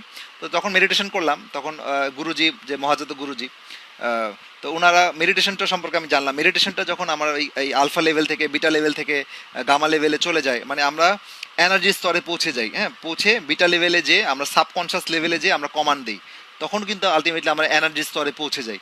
তখন বডিতে যে যে পজিটিভ কমান্ডটা দেই, তখন আমার জেনেটিক্স, আমি কয়দিন আগে একটা ক্লাস নিয়েছি, আমাদের পিডিআইএফ নামে আরেকটা কোর্স চলে, প্যাথোলজি ডিজিজ ইনভেস্টিগেশন, হ্যাঁ, যে কোর্স যেটা, সেই কোর্সে আমি প্রথম লেকচারে জেনেটিক্স নিয়ে আলোচনা ছিল, প্রথম বা দ্বিতীয় লেকচারে। তো জেনেটিক্সের মধ্যে বর্তমান রিসার্চ হচ্ছে এপিজেনেটিক্স। এপিজেনেটিক্স একটা সাবজেক্ট, এপিজেনেটিক্স একটা বিষয়, যে জিনের মধ্যে এপিজেনেটিক্স খুব ইন্টারেস্টিং বিষয়। এপিজেনেটিক্স হচ্ছে আপনার শরীরে সব ধরনের জিন আছে, ভালো মন্দ সব ধরনের জিন আছে। এখন মনে করেন একটা ড্রয়ার, আপনার আপনার বাসার ড্রয়ার আছে, ওয়াইড্রফ আছে, ওয়াইড্রফের মধ্যে আপনি ধরেন সব ধরনের আপনার শরীরের জন্য সব ধরনের জামা কাপড় আপনার দেওয়া আছে। আপনার ছিঁড়া জামা দেওয়া আছে, কালো জামা দেওয়া আছে, লাল জামা দেওয়া আছে, স্যুট দেওয়া আছে, কোট দেওয়া আছে, হাফ প্যান্ট দেওয়া আছে, ফুল প্যান্ট দেওয়া আছে, হ্যাঁ, কোট দেওয়া আছে, লুঙ্গি দেওয়া আছে, গামছা দেওয়া আছে, যা ইচ্ছা সব দেওয়া আছে। একটা মানুষের শরীরে যা ব্যবহার করতে পারে সব ধরনের জামা কাপড় একটা ওয়াইড্রফে দেওয়া আছে। এখন আপনার চয়েস, আপনি কোনটা ব্যবহার করবেন। ঠিক আছে, এইটি হচ্ছে এপিজেনেটিক্স, মানে আপনার জিনের মধ্যে সব কোডন, সব কিছু দেওয়া আছে। এখন আপনি সাবকনশিয়াস লেভেলে যে আপনি যদি পজিটিভ জিনিসগুলোকে পিক আপ করেন, আমি আলহামদুলিল্লাহ ভালো থাকবো, আমার শরীর ভালো থাকবে, আমার হজম শক্তি ভালো হবে, আমার মেধা শক্তি ভালো হবে, আমার স্মরণ শক্তি ভালো হবে, আমি মানুষের সাথে ভালো ব্যবহার করব, আমি বাবা মার কথা শুনবো, আমি ছোটদেরকে স্নেহ করব, আমি ধৈর্যশীল হব, আমি অধৈর্য হব না, আমি বদরাগী হব না। এই যে বিষয়গুলা পজিটিভ, যত আপনি জিনিসগুলা কমান্ড করবেন, তত আপনার এপিজেনেটিক্স মানে জিন থেকে সেই পজিটিভ বিষয়গুলা সবগুলোই আছে যেহেতু, সেগুলো পিক আপ উপরের দিকে চলে আসবে। এটা হচ্ছে এপিজেনেটিক্স। এই সহজভাবে বললাম, আপনারা চাইলে আরও বিস্তারিত এপিজেনেটিক্স সম্পর্কে পড়ে নিন, ইন্টারনেটেও অনেক তথ্য পাবেন, আপনি অনেক বই থেকেও পাবেন। তো এপিজেনেটিক্স খুব একটা ইন্টারেস্টিং বিষয়। এই হোমিওপ্যাথিটাও আমি এপিজেনেটিক্স দিয়ে ব্যাখ্যা করি। এপিজেনেটিক্সটা হচ্ছে আপনার যেহেতু আপনার শরীরের মধ্যে সব কিছু দেওয়া আছে, আল্লাহ তালা দিয়ে রাখছে, জিন যদি আপনার ঠিক থাকে, আপনার ডিএনএ যদি আপনি অ্যানালাইসিস করে ঠিক পান, জেনেটিক্যাল ত্রুটি হলে হয়তো অনেক সময় পারবে না, হোমিওপ্যাথিও পারবে না, কোনো প্যাথি পারবে না, যদি আপনার ওই জিনটাই যদি না থাকে, হ্যাঁ, যে জিনটা দিয়ে কাজ করবে সেইটা যদি না থাকে, সেটা আরেকটা বিষয়।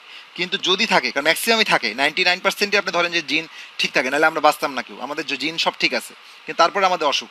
কারণ কি, আমরা পিক আপ করতে পারছি না, আমরা সঠিক জিনটাকে উঠাইতে পারতেছি না।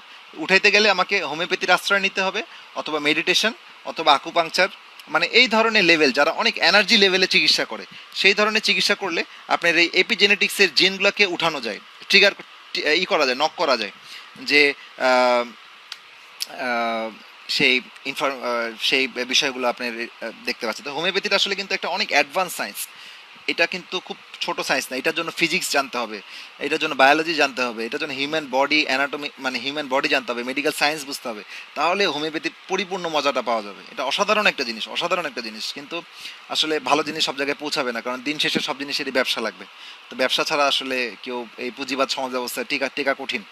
তো যাক, এটা অন্য আলোচনা, ওদিকে যাওয়ার দরকার নেই, আমরা আমাদেরকে সমৃদ্ধ করি আলোচনায়। তো যেটি বললাম, ভেরি হাই পোটেন্সি আপনি তখনই দিবেন যখন আপনার সাইকোলজিক্যাল আপনার পাবেন, হ্যাঁ, সাইকোলজিক্যাল বিষয়গুলো যখন আপনি টাচ করবেন। ওকে, এবার আমরা আসি লো পোটেন্সি। লো পোটেন্সির কিছু ক্রাইটেরিয়া আছে। লো পোটেন্সি আমরা কি কি ক্ষেত্রে ব্যবহার করবো, আর একটু বিস্তারিত, আগে তো সংক্ষেপে বলছি, এখন একটু বিস্তারিত যাই। লো পোটেন্সি হচ্ছে, আমি কিন্তু সি পোটেন্সির ক্ষেত্রে আলোচনা করছি আজকে। লো potency tend to work for shorter period of time and act more superficially. High potency generally act deeper and longer. তো লো পোটেন্সি যখন অল্প সময় ধরে কাজ করে, লো পোটেন্সির ব্যাপকতা কিন্তু বেশি না, মানে হয়তো এটা কোনোটা আধা ঘন্টা, কোনোটা 1 ঘন্টা, কোনোটা 2 ঘন্টার মধ্যে কাজ করে, এটা কিন্তু কাউকে আপনি বলতে পারবেন না যে ওনার 2 ঘন্টাই কাজ করবে, কারণ এখানে ইন্ডিভিজুয়ালাইজেশন, এক একজনের বডি একরকম। তো গড় পড়তা কথা বলা হয়, on an average. On an average হচ্ছে লো পোটেন্সি এরকমভাবে কাজ করে আর কি।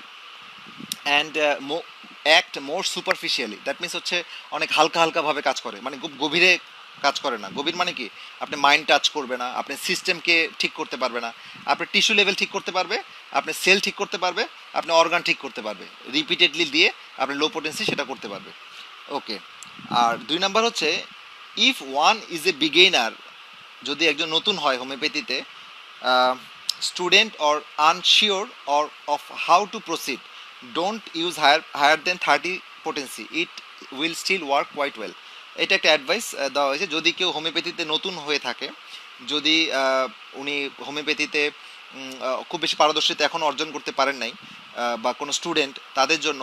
ইভেন আমিও যেহেতু স্টুডেন্ট, আমি হোমিওপ্যাথি স্টুডেন্ট, সারা জীবন স্টুডেন্টই থাকবো, কারণ হোমিওপ্যাথির শিক্ষক হওয়ার যোগ্যতা আসলে হবে না কখনো, কারণ এখানে গভীরতা এত বেশি, এটার মানে মাপা যাবে না আর কি।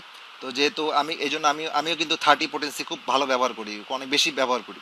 30 potency কিন্তু এক্সিলেন্ট একটা পোটেন্সি, এবং হ্যানিম্যান তার জীবদ্দশায় আপনারা ভালো জানেন 30 potency ম্যাক্সিমাম টাইম উনি 30 potency বেশি ব্যবহার করছেন। 30 অন্যান্য পোটেন্সি ব্যবহার করছেন, কিন্তু যদি আপনি অ্যাভারেজ করেন 30 potency, মোর দেন 80% উনি 30 potency ব্যবহার করছেন। ওকে। 30 potency স্টিল ভালো কাজ করে, কারণ মানুষের লেভেল কিন্তু ম্যাক্সিমামই সিস্টেম লেভেল পর্যন্ত থাকে। আপনার পেট ব্যথা নিয়ে আসবে, আপনার শ্বাসকষ্ট নিয়ে আসবে, আপনার বুকে ব্যথা নিয়ে আসবে, আপনার জ্বর নিয়ে আসবে, আপনার গলা ব্যথা নিয়ে আসবে। হ্যাঁ, এখন করোনা ভাইরাসের সিমটম কি? গলা ব্যথা, শ্বাসকষ্ট, হ্যাঁ, নাক মুখ দিয়ে চোখ দিয়ে পানি পড়তেছে, ড্রাই কাশি হচ্ছে, মানে ফিজিক্যাল লেভেলেই ম্যাক্সিমাম থাকতেছে বা সিস্টেম লেভেলে যাচ্ছে। সো আপনি 30 potency এনাফ। ঠিক আছে। তো আর যারা আরও ভালো সাইকেট্রিক অ্যানালাইসিস করতে পারেন, সাইকোলজিক্যাল অ্যানালাইসিস করতে পারেন, তারা উপরে যাবেন। তো সেটার জন্য আরও ভালো ট্রেনিংয়ের দরকার আছে। Okay. When there are few characteristic symptom of any one remedy on which to prescribe, use low to medium potency. এখানে একটা ইম্পর্টেন্ট কথা আছে, এই জায়গাটা বুঝতে হবে।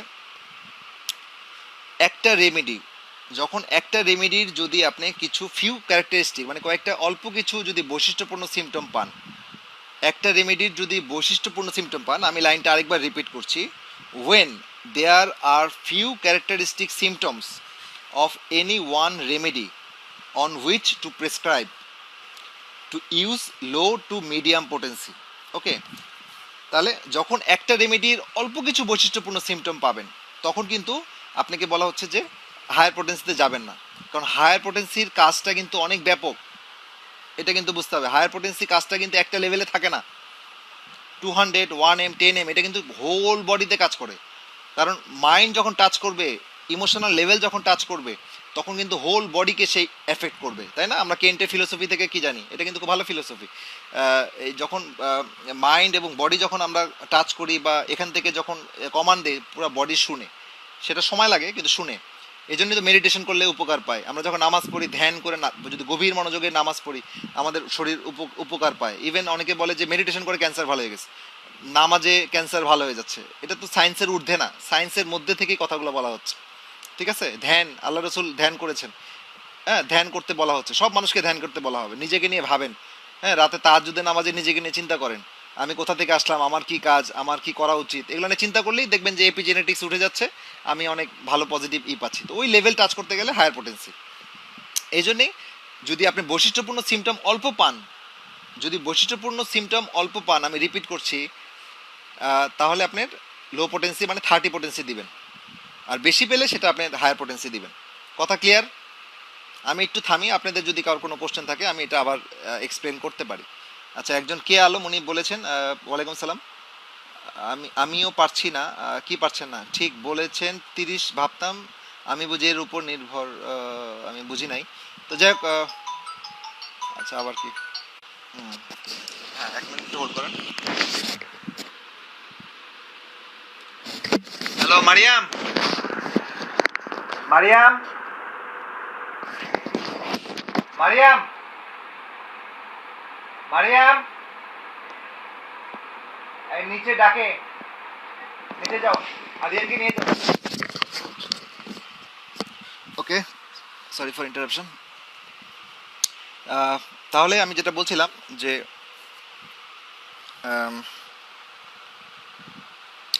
when there are few characteristic symptom of any one remedy on which to prescribe, use low to medium potency। যখন আপনার একটা নির্দিষ্ট মেডিসিনের অল্প কিছু বৈশিষ্ট্যপূর্ণ সিমটম পাবেন, তখন 30 দিবেন।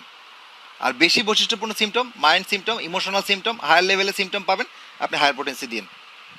ওকে, নেক্সট যে কথাটা, when condition have advanced to the patient of physical or structural changes, low potency should be used. ওকে, এই কথাটা মানে কি? এই কথাটা মানে হচ্ছে যখন রোগীর ফিজিক্যাল লেভেলে সমস্যা হয়। ফিজিক্যাল লেভেল মানে কি? ফিজিক্যাল লেভেল মানে সেল লেভেলে, টিস্যু লেভেলে, অর্গান লেভেলে অথবা সিস্টেম লেভেলে, এই সবগুলো কিন্তু ফিজিক্যাল লেভেল। এই ফিজিক্যাল লেভেলে যখন আপনার প্রবলেম থাকবে তখন আপনার অথবা স্ট্রাকচারাল লেভেলে, স্ট্রাকচার মানে কি? স্ট্রাকচার উদাহরণ দিই, যে আপনার টিস্যু ইঞ্জুরি হয়েছে। টিস্যু ইঞ্জুরি কি? গরম পানি পড়েছে হাতের মধ্যে, স্ট্রাকচার চেঞ্জ হয়েছে। একটা কোনো কিছু কামড় দিয়েছে, স্ট্রাকচারাল এই এই এই এলাকার মধ্যে আছে, এই টিস্যুর মধ্যে হয়েছে, ওই সেলের মধ্যে হয়েছে, ঠিক আছে? তারপরে আপনি কোনো ইঞ্জুরি হয়েছে, তো সেক্ষেত্রে আপনার অনেক হাই পোটেন্সি যাওয়ার দরকার নেই। সেক্ষেত্রে আপনি লো পোটেন্সি দিলেই আপনি ভালো কাজ করবেন, কারণ লো পোটেন্সির কাজের জায়গাটা তো ওই লেভেলে, তাই না? আপনি কেন হাই পোটেন্সি চয়েস করবেন? কারণ হাই পোটেন্সি কোথায় কাজ করার জন্য। আপনি যদি এটা বুঝেন তাহলে কিন্তু আপনারা কেউ এই ঝামেলার মধ্যে যাবেন না, পড়বেন না। যে আমি বুঝতে হবে যে কোন পোটেন্সি কিসের জন্য, আগে বুঝবেন যে প্রবলেমটা কই, আমি দিচ্ছি কি পোটেন্সি। ওকে, তাহলে ওইটাই বলা হলো যে যদি আমি ফিজিক্যাল লেভেলে প্রবলেম পাই বা স্ট্রাকচারাল, স্ট্রাকচারাল মানে কি? মনে করেন গল ব্লাডারে গল স্টোন হয়েছে, তাহলে কি আপনি এখানে সিএম দিবেন? অনেকে দেয়, আমি আমি হাসি মজা মাঝে মাঝে, যে আমি কিছু বলিও না, যে থাক, এখানে বলতে গেলে আসলে এমন সব কমেন্ট আসে, আমি কই, বাবা ছেড়ে দে মা গাইদা বাজি, দূরে যেয়ে মরি। হ্যাঁ, এরকম একটা আমার মাঝে মাঝে একটা ইমপ্রেশন আসে যে আহ, যাই হোক, ব্যাখ্যাটা দেওয়া উচিত। এখন আশা করি আপনারাও ব্যাপারটা বুঝতে পারছেন যে প্রবলেমটাকে আইডেন্টিফাই, যেমন গল ব্লাডারে যদি স্টোন থাকে তাহলে লেভেলটা কোনটা আমার? ফিজিক্যাল লেভেল নাকি মাইন্ড লেভেল বা ইমোশনাল লেভেল? তাহলে কি গলব্লাডার কি একটা, ওখানে ওখানে সেল আছে, টিস্যু আছে, এবং গলব্লাডার একটা অর্গান, তাহলে আপনার পোটেন্সি চয়েসটা কি হবে বলেন? 3x, 6c, 12c, 9c, 15c, even maximum 30c, এটাই এনাফ। কথা সহজ। আপনাদের অভিজ্ঞতা যদি আরও ভালো হয়, আপনারা প্র্যাকটিস করতে পারেন, সেটা আপনাদের বিষয়, কিন্তু অ্যাভারেজ নলেজ হচ্ছে এইটা, যুক্তির কথা হচ্ছে সেটা, ঠিক আছে? ওকে, আরেকটা কথা হচ্ছে, in such cases of pathological changes one can start low and possibly go gradually higher in potency over time. আচ্ছা, এখন এইসব ক্ষেত্রে আরেকটা কথা হচ্ছে যে আপনারা কি তাহলে বা আমরা কি তাহলে হায়ার পোটেন্সিতে যেতে পারবো না? যেতে পারবো। যেমন আপনার একটা লিভারের প্রবলেম নিয়ে শুরু করলেন, লিভারের মধ্যে আমি একটা রোগের নাম বলি, একটা রোগের নাম হচ্ছে, ধরেন যে অবস্ট্রাক্টেড জন্ডিস। হ্যাঁ, অবস্ট্রাক্টেড জন্ডিস সোজা মনে করেন বিলিয়ারি যদি স্টোন হয়, হ্যাঁ, বিলিয়ারি কোলিক, বিলিয়ারি কোলিক হচ্ছে, এটা গল ব্লাডারের মধ্যে বাইল ডাক্ট আছে। বাইল ডাক্ট কি হয়? বাইল ডাক্টের মধ্যে গল জুস, যেটা বাইল, বাইল তৈরি হয় লিভারের মধ্যে, ওখান থেকে আলটিমেটলি ড্রেন করে হেপাটিক ডাক্ট দিয়ে এসে সে সিস্টিক ডাক্টের সাথে মিলে আমার এই ডিউডেনামে আসে, আর অনেক অংশ জমা থাকে গল ব্লাডারে। আপনাদের অ্যানাটমি যারা ভালো জানেন এটা তো দেখবেন বা নেটে দেখলে পাবেন। তো এখন ধরেন যে গল ব্লাডারের মধ্যে কোনো স্টোন জমে আছে, অথবা বিলিয়ারি স্লাজ, আপনারা অনেক সময় আলট্রাসাউন্ড করলে দেখেন না, বিলিয়ারি স্লাজ বলে। স্লাজ মানে কি? স্লাজ মানে চড়া পড়ে গেছে। নদীতে স্লাজ পড়ে মানে কি? চর পড়ছে, চর। যমুনা নদীতে গেলে কি হয়? আমরা শীতকালে গেলে দেখা যায় ওখানে মানুষ তো হেঁটে পার হয়ে যাচ্ছে, তাই না? তার মানে কি? চর পড়ছে, স্লাজ পড়ছে। তো বিলিয়ারি চ্যানেলে যদি স্লাজ হয়, হ্যাঁ, শক্ত হয়ে যায়, ফ্লোটা যদি কমে যায়, অনেক কারণেই হতে পারে, তাহলে ওটা কি ফিজিক্যাল লেভেলে প্রবলেম। তো এই লেভেলে টাচ করার জন্য আপনাকে কিন্তু ওই 10 mcm দিয়ে কাজ করবেন না। যখন আপনি শুরু করবেন এই লো পোটেন্সি দিয়ে, 3x, 6c, 9c, 12c, 30 পর্যন্ত দিয়ে কাজ করবেন। দিতেছেন দিতেছেন দিতেছেন, রিপিটেডলি দিতে হবে। এমন না যে ওটা একটা দিলে, একদিন দিলেন তো রোগী ভালো হয়ে দৌড় দিল, এরকম না। তো এটাকে আপনি গ্র্যাজুয়ালি দিনে 3 বার, 2 বার, 4 বার দেওয়া যায়। এটা এটা এটা আরেকটা বিষয়, রিপিটেশন। তো আপনার বিভিন্ন পদ্ধতি আছে, প্রয়োগ বিধিটা বা আরেকটা, ডোজ একটা, প্রয়োগ বিধি আবার আরেকটা, এটা আপনারা আরও কিছু আছে, এটা নিয়ে আরেকদিন আলোচনা করব। তো এটা আপনি যখন দিচ্ছেন তখন দেখা যাচ্ছে যে গ্র্যাজুয়ালি রোগীটা হয়তো ওভার 6 মান্থ, 3 মান্থ, 3 মাস পরে বা 6 মাস পরে দেখা যাচ্ছে যে রোগীটা অনেকটা সুস্থর দিকে যাচ্ছে। যখন সুস্থর দিকে যায় তখন কিন্তু তার ভিতর থেকে অনেক সিমটম বেরিয়ে আসে, হয়তো তার আরও কিছু মাইন্ড সিমটম যেটা চাপা পড়েছিল সেটা বেরিয়ে আসছে। তার ফিজিক্যাল লেভেলে কিছু বৈশিষ্ট্যপূর্ণ সিমটম, মানে নার্ভাস সিস্টেমের সিমটম ছিল, হাত পা জ্বালা পোড়া চলে আসছে, অনিদ্রা চলে আসছে, রাতের ঘুমের মধ্যে মানে পা জলে এরকম সিমটম চলে আসছে, অথবা পার্টিকুলার কোনো সেন্সেশন চলে আসছে। যখন এরকম সিমটমগুলো প্রকাশ পেতে থাকবে তখন আপনি বুঝবেন যে রোগটা ওই ফিজিক্যাল লেভেল থেকে ভালো হয়ে আবার ইসের দিকে চলে যাচ্ছে, হ্যাঁ, ফিজিক্যাল লেভেল মানে ফিজিক্যাল লেভেলে কমে এসে হায়ার লেভেলে আছে, যদি এরকম যায় তখন কিন্তু আপনি মেডিসিনটার ডোজটা আপনি আস্তে আস্তে উঠাবেন। তখন কিন্তু আপনার রোগটা যেহেতু উপরের দিকে প্রকাশ করতেছে, আপনি তখন ফিজিক্যাল লেভেল থেকে হায়ার পোটেন্সির দিকে যাবেন। তাহলে তখনই যেতে পারবেন যখন আপনার ক্যারেক্টারিস্টিক সিমটমগুলো বেশি প্রকাশ করবে আপনার শরীর বা আপনার রোগীর শরীর, তখন আপনি হায়ার লেভেলে যাবেন, হায়ার পোটেন্সিতে যাবেন। শুরু করতে হবে স্ট্রাকচারাল বা ফিজিক্যাল চেঞ্জে লো পোটেন্সি থেকে, এই হচ্ছে কথা। ওকে, মানে এটা বলা হচ্ছে সেভারাল মান্থস, কয়েক মাস পরে। Low potency should be used in weakened individual with low vitality. Okay, low potency, আরেকটা লো পোটেন্সি আমরা আরেকটা ক্ষেত্রে ব্যবহার করি, খুব ইম্পর্টেন্ট কথা, সেটা হচ্ছে ভাইটাল ফোর্স। এখানে খুব একটা ইম্পর্টেন্ট, ভাইটাল ফোর্স হচ্ছে জীবনী শক্তি। তো জীবনী শক্তি যদি কম থাকে, সাপোজ জীবনী শক্তি কাদের কম থাকে, খুব বয়স্ক মানুষের জীবনী শক্তি কম থাকে, এবং যাদের কোমরবিড ডিজিজ থাকে। কোমরবিড ডিজিজ মানে কি, ধরেন যে অনেকগুলো অসুখ আছে, যার অ্যাজমা আছে, যার ডায়াবেটিস আছে, যার অ্যালজেইমার্স ডিজিজ আছে, যার সিওপিডি আছে, যার লিভার সিরোসিস আছে, যার রেনাল কোলিক আছে, রেনাল স্টোন আছে, হ্যাঁ, সিকেডি আছে, ক্রনিক কিডনি ডিজিজ আছে, এরকম এক্সাম্পল দিলে অনেক এক্সাম্পল দেওয়া যাবে, মাইগ্রেন আছে, এরকম ক্রনিক ডিজিজ অনেক আছে। তো সেসব ক্ষেত্রে আপনার কি হয়, সেসব ক্ষেত্রে আপনার এই ভাইটাল ফোর্সটা শরীরকে বাঁচানোর জন্য, আমি একটা এটা এটা একটা ম্যাথমেটিক্যাল অ্যানালাইসিস, সুন্দর একটা ব্যাখ্যা আছে, সেটা হচ্ছে কেন আমি লো পোটেন্সি দিব। আপনি সবসময় সব জিনিস যখন একটা স্টেটমেন্ট পড়বেন, আপনাকে চেষ্টা করবেন যে আপনাকে উত্তর আপনি নিজের কাছে যেন উত্তরটা আপনি পান, উত্তর না পাওয়া পর্যন্ত আপনি থামবেন না। আপনি 10টা বই পড়বেন, 10জনকে জিজ্ঞেস করবেন, হ্যাঁ, আপনার এরকম করে আপনাকে উত্তর বের করতে হবে। উত্তর না পেয়ে আপনি সামনে আগায়েন না, তাহলে আপনি ভালো লাগবে না। তো এটা হচ্ছে যখন লো পোটেন্সি, যখন আপনার করছেন, ভাইটাল ফোর্সটা লো পোটেন্সি কখন দিবেন, যাদের ভাইটাল ফোর্স কম। কারণ কি, যখন কোমরবিড ডিজিজ থাকে, তার ভাইটাল ফোর্সটা, যদি ভাইটাল ফোর্সকে আমি 100 ধরি, মনে করেন যা কিডনি ডিজিজ আছে, ভাইটাল ফোর্স কিডনির পিছনে 20 নিয়ে গেছে, 20টা কয়েন দিয়েছে, মনে করেন 100টা কয়েন আছে, 20টা কয়েন কিডনিকে দিল। হার্টে প্রবলেম আছে, আরও 20টা কয়েন হার্টকে দিল। ব্রেনে প্রবলেম আছে, আরও 20টা কয়েন ব্রেনকে দিল। তাহলে দেখা যাচ্ছে 60টা কয়েন সে ব্যয় করে ফেলছে। ধরেন যে আরেকটা হচ্ছে তার তার পেটের সমস্যা আছে, অ্যাবডোমেনের আইবিএস আছে, হ্যাঁ, বা আইবিডি আছে। আইবিডি হচ্ছে যেটা ব্লিডিং হয়, ইনফ্লামেটরি বাউল ডিজিজ। এখানে আরও 20টা কয়েন দিল, তাহলে কি, তার 80টা কয়েন সে ব্যবহার করে ফেলছে, আর মাত্র 20টা কয়েন আছে তার নিজের জন্য। তার মানে কি, তার জীবনী শক্তিটাকে সে কমায় ফেলছে, অনেক কমে গেছে, সবগুলো ব্যবহার করে ফেলছে বডি। তো এই অবস্থায় এই কম জীবনী শক্তিটাকে যদি আপনি অনেক উচ্চ শক্তি দিয়ে ধাক্কা দেন, তাহলে কি হবে, ওষুধে জীবনের মানে লাইফের মধ্যে এতটুকু বাকি আছে, এতটুকু আছে, আর আপনি ধাক্কাটা ওষুধের ব্যাপারটা হচ্ছে এরকম, তাহলে এত বড় যখন যাবে, তখন দেখা যাবে 3 ডাইমেনশনাল। চিন্তা করেন, এই এই আপনার রোগ আছে, মানে রোগের ভাইটাল ফোর্সের ক্যাপাসিটি এতটুকু আছে, আর আপনি ওষুধে ধাক্কাটা দিচ্ছেন এত বড়। তার মানে এই যে আশেপাশে এক্সট্রা যে অংশটাই চারিদিকে ঘুরতেছে, এটা কিন্তু তার অ্যাগ্রাভেশন করবে। অ্যাগ্রাভেশন যখন করবে, তখন আপনার কিন্তু ওই ধাক্কাটা ওই বডি নিতে পারবে না। তখনই কিন্তু অনেক সময় দেখা যাচ্ছে যে ওই উপকার করতে যেয়ে ওকে আরও দ্রুত কবরস্থানে নিয়ে গেলাম, ওকে উপকার করার বাদ দিয়ে আমি দ্রুত কবরস্থানে নিয়ে গেলাম। তো এই বিষয়টা খেয়াল রাখতে হবে যে আমি বয়স্ক মানুষ, কোমরবিড ডিজিজ, যারা দীর্ঘদিন স্টেরয়েড নিচ্ছে, স্টেরয়েড নেওয়ার কারণে কি আমার ইমিউন সিস্টেম কমে যাচ্ছে, বা এমন কিছু ওষুধ মানে ওষুধ দীর্ঘদিন খাচ্ছে, যেমন রিউমাটয়েড আর্থ্রাইটিস বা অ্যানকালোজিং স্পন্ডিলাইটিস, এরকম অনেক রোগের জন্য বিভিন্ন ওষুধ নেওয়া হয়, সেগুলোর ক্ষেত্রে হয়, রোগ প্রতিরোধ ক্ষমতা কমে যায়।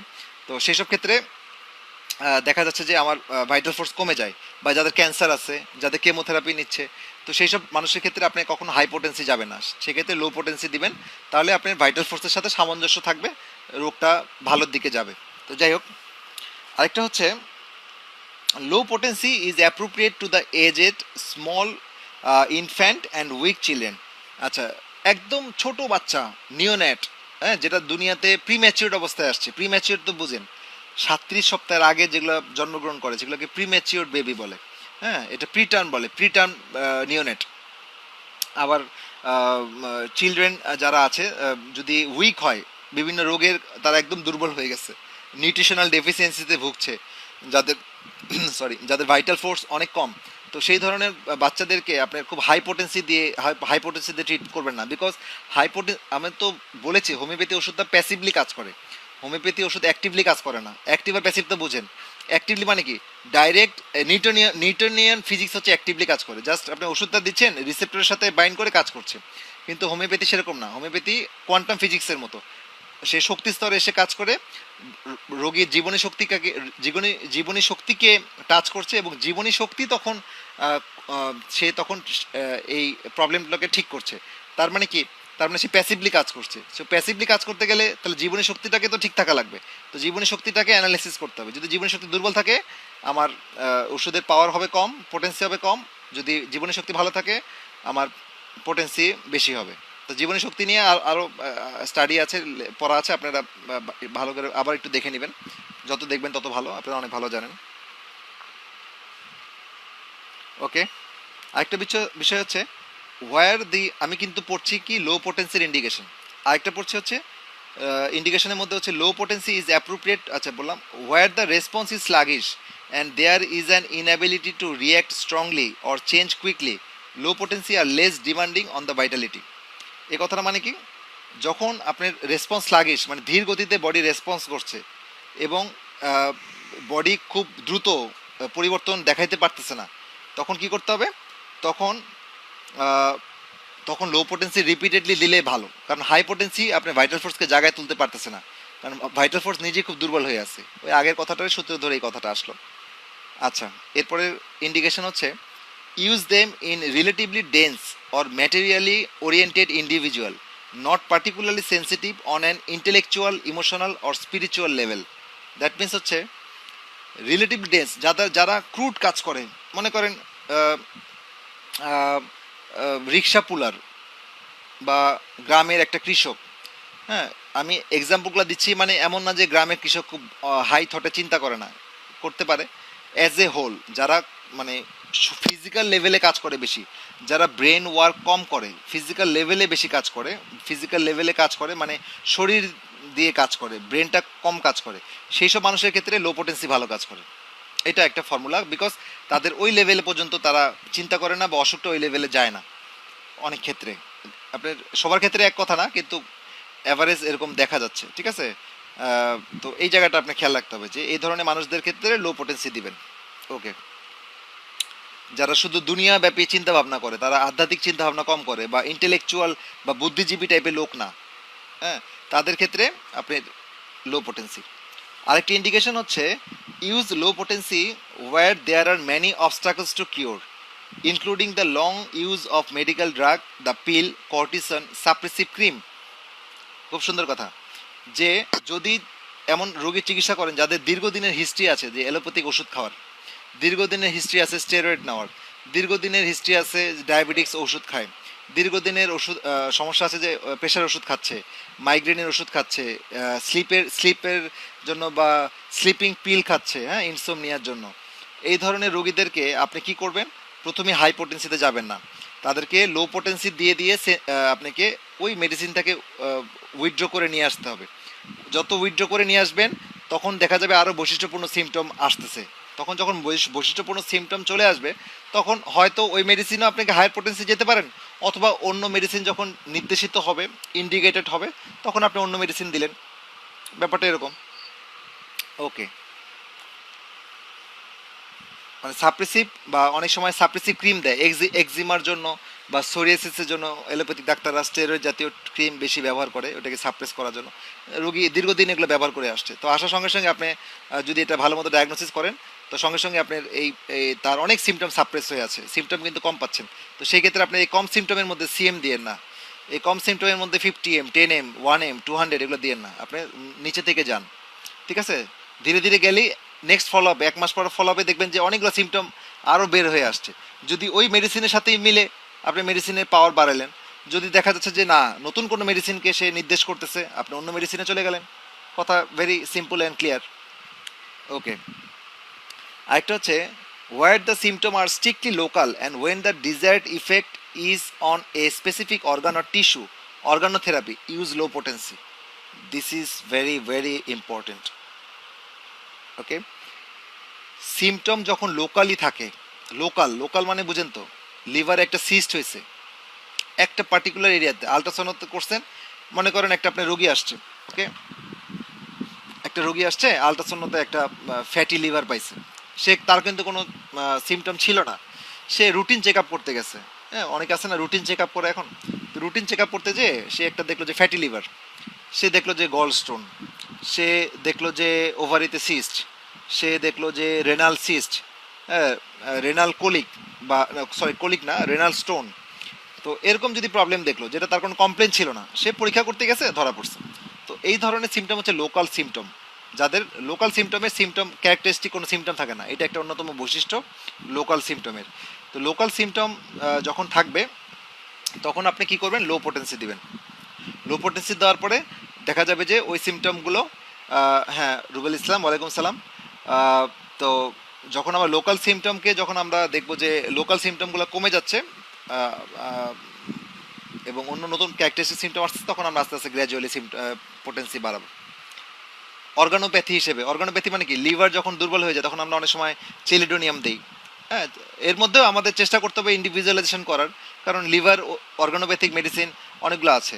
আমি একটা একটা একটা বই আপনাদের দিয়েছিলাম কপি করে, আপনারা হয়তো সংগ্রহ করছেন। এই বইটা কিন্তু খুব ভালো, আমি কয়েকটা বইয়ের ছবি আপনাদেরকে আমার এই এখানে দিয়ে দিব আজকে, আপনারা এই বইগুলো কালেক্ট করে পড়বেন। আমি আগেই বলেছি ভাই, বই মানে বই যে কি সম্পদ, এটা আসলে পড়া যাবে না। আপনি এখানে এই জ্ঞানগুলো, একজনের জ্ঞান, সারা জীবনের জ্ঞান সে বইয়ে লিখে রাখে। তো এই বইগুলো আমাদের বেশি বেশি করে পড়তে হবে। আর বাংলাদেশি ম্যাক্সিমাম বইগুলো আমাদের বিদেশি বইগুলার অনুবাদ করা হয়। তো অনুবাদে কিছু ঝামেলা থাকে, এটা আমি বলেছি যে আমরা অনুবাদ যেগুলো পড়ি সেগুলো অনেক আগের অনুবাদ, এবং অনুবাদ যারা করেছে তারা আসলে অনেক সময় মেডিকেল সায়েন্সের গ্রাউন্ড থেকে লোক না, তারা মেডিকেল সায়েন্সের লোক না। এই জন্যে হয়তো অনেক সময় অনুবাদটা কিছুটা প্রবলেম আমার কাছে মনে হয়েছে। এই জন্য আমি অনুবাদ আমি কিছু কিছু ক্ষেত্রে অনুবাদ স্ট্রংলি সাজেস্ট করছি না। আপনারা মূল বইটা পড়ার চেষ্টা করবেন, মূল বইতে আপনাদের ভালো মেসেজ পাবেন। কারণ ইংলিশগুলো খুব একটা কঠিন না, পড়তে পড়তে ঠিক হয়ে যায়, এটা খুব টাফ না। আর পারবে না ইনশাল্লাহ। আমি কয়েকটা বইয়ের লিঙ্ক দিয়ে রাখবো, আপনারা এটা সংগ্রহ করে নিন। অর্গানোপ্যাথির উপরে একটা সুন্দর বই আছে, ডিওন ট্যাবলেট, এটার অর্গানোপ্যাথিক মেডিসিনের উপরে। তো যেমন আমি বলছিলাম যে লিভারের উপরে অনেকগুলো মেডিসিন আছে, আপনি কোনটা দিবেন, এখানেও কিছু ইন্ডিভিজুয়ালাইজেশন করতে হবে। চেলিডোনিয়াম দিবেন না কার্ডাস ম্যারিনাস দিবেন, নাকি লাইকোপোডিয়ামও লো পোটেন্সিতে অর্গানোপ্যাথিক মেডিসিন হিসেবে কাজ করে, আবার হাই পোটেন্সিতে সে ব্যাপক আকৃতিতে কাজ করে। ঠিক আছে, তো এই আর কি বিষয়। তো অনেকে বলে না যে লো পোটেন্সি দিবেন না, রোগী হয়ে যাবে। আপনি কি সবসময় যুক্তি দিয়ে কথা বলতে হবে, যুক্তি ছাড়া যদি কথা বলেন কেন দিব না, কারণ লো পোটেন্সি তো সে স্পেসিফিক এরিয়াতে কাজ করবে, এবং যত আপনি পোটেন্সি বাড়াবেন ওষুধের ব্যাপ্তি তত বাড়বে। ঠিক আছে, তো লো পোটেন্সি সব জায়গায় দেওয়া যাবে যদি আপনার সেল, টিস্যু, অর্গান এবং ইনভলভ হয়, অথবা যদি আপনার সিস্টেম ইনভলভ হয় তাহলে আপনি মধ্য শক্তি দিবেন। যদি আপনার emotional nervous controlling system involve হয় তাহলে আপনি হাই পোটেন্সি দিবেন। আর যদি একদম হাই মানে মাইন্ড ইনভলভ হয়, ইমোশনাল ইনভলভ হয়, তখন আপনি দিবেন আরও ভেরি হাই পোটেন্সি। ওকে, এরপরে আসি আমরা মিডিয়াম পোটেন্সি। লো পোটেন্সি কিন্তু শেষ, লো পোটেন্সি আমার আলোচনা শেষ, এইগুলাই গুরুত্বপূর্ণ পয়েন্ট ছিল। এরপর আসি মিডিয়াম পোটেন্সি। মিডিয়াম পোটেন্সি হচ্ছে the 30C or 200C is an excellent starting point for experienced practitioner.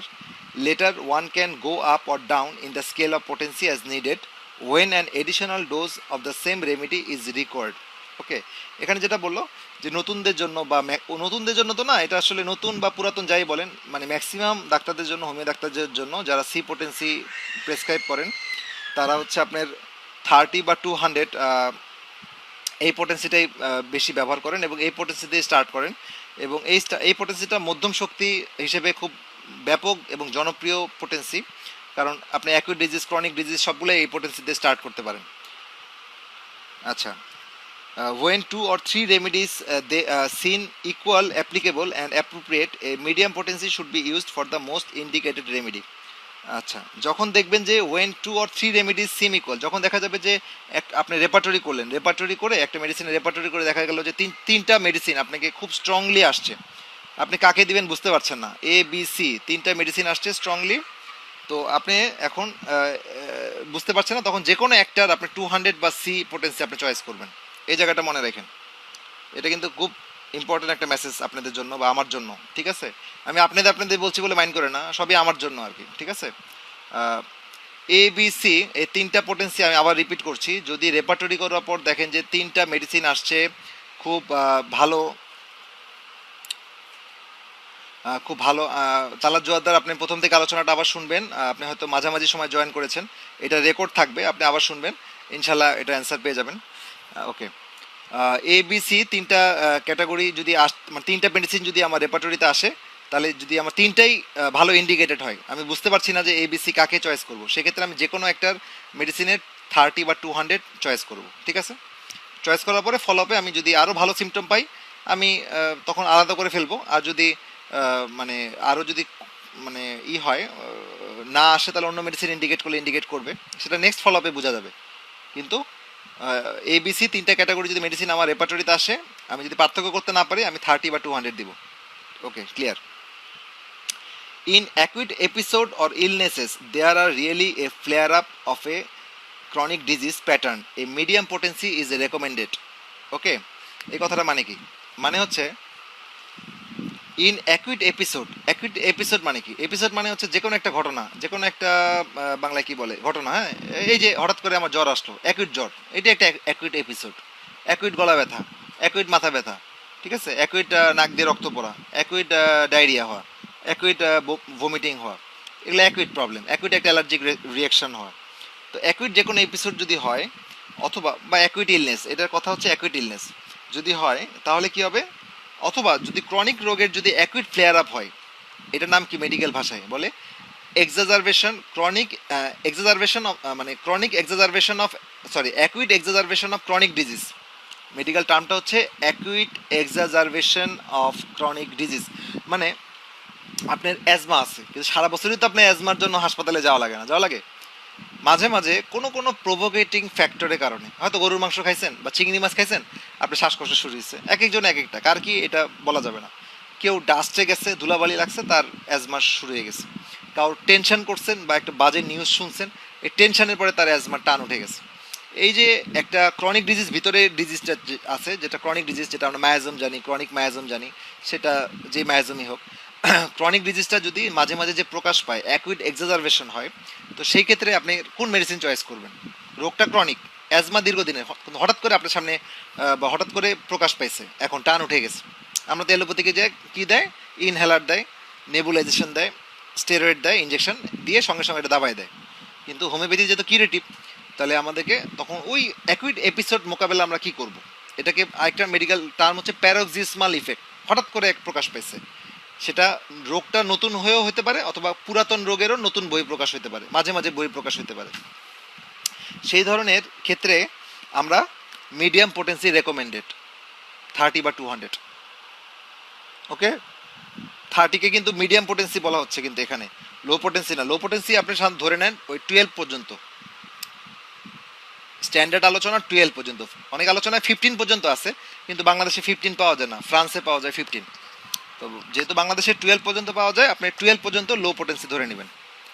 ওকে, তাহলে এই পর্যন্ত বোঝা গেছে।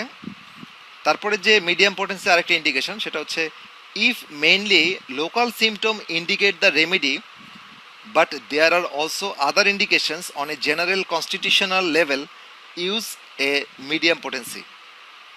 কথাটা মানে কি? কথাটা মানে হচ্ছে if mainly local symptom indicate the remedy, মানে লোকাল একটা সিমটম আসছে, লোকাল সিমটম, লোকাল সিমটমের উদাহরণ তো আমি কিছুক্ষণ আগে দিলাম, সেটা যদি একটা মেডিসিনকে নির্দেশ করে, এবং there are also other indication on a general constitutional level, এবং রোগীর কনস্টিটিউশনালিও তো যদি দেখা যাচ্ছে যে কনস্টিটিউশনালও কিছু সিমটম আছে, মানে লোকাল সিমটম একটা মেডিসিনকে বলছে, হ্যাঁ, আর কনস্টিটিউশনাল সিমটমও আরেকটা আরেকটা মেডিসিনকে ইন্ডিকেট করছে, তাহলে এই ক্ষেত্রে আপনার তখন কি করবেন? তখন আপনার লোকাল সিমটমটাকে যদি বিবেচনা করতে চান, হ্যাঁ, তাহলে আপনার অনেক সময় আমরা মিডিয়াম পোটেন্সি ইউজ করি। হ্যাঁ, মানে এখানে দুইটা আলাদা না, যদি একই সিমটমের হইতে হবে, কিন্তু এই জায়গাটা আবার ভুল বুঝলে আবার সমস্যা, যে লোকাল সিমটম একটা মেডিসিনকে নির্দেশ করতেছে, আর আর কিছু সিমটম আছে রোগীর কনস্টিটিউশনাল সিমটমও ইসের মধ্যে আছে, তাহলে কিন্তু তাহলে লো পোটেন্সি দেওয়া যাবে না, তাহলে মিডিয়াম পোটেন্সি দিতে হবে। জিনিসটা সোজা?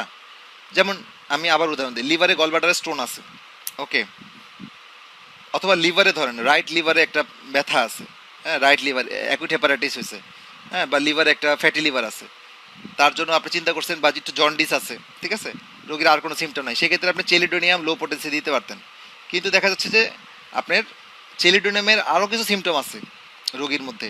চেলিডোনিয়ামকে কি বলা হয়, চেলিডোনিয়াম এবং লাইকোপোডিয়াম, এই দুইটা মেডিসিন কিন্তু ভিতুল গাছের বই থেকে দেখবেন যে একই রকম তাদের ম্যানিফেস্টেশন, খালি লাইকোপোডিয়ামের মাইন্ড সিমটমটা বেশি জোরালো, চেলিডোনিয়ামের ফিজিক্যাল সিমটমগুলো জোরালো। চেলিডোনিয়ামেও আপনার একই রকম ফিজিক্যাল সিমটমগুলো লাইকোপোডিয়ামের মতো।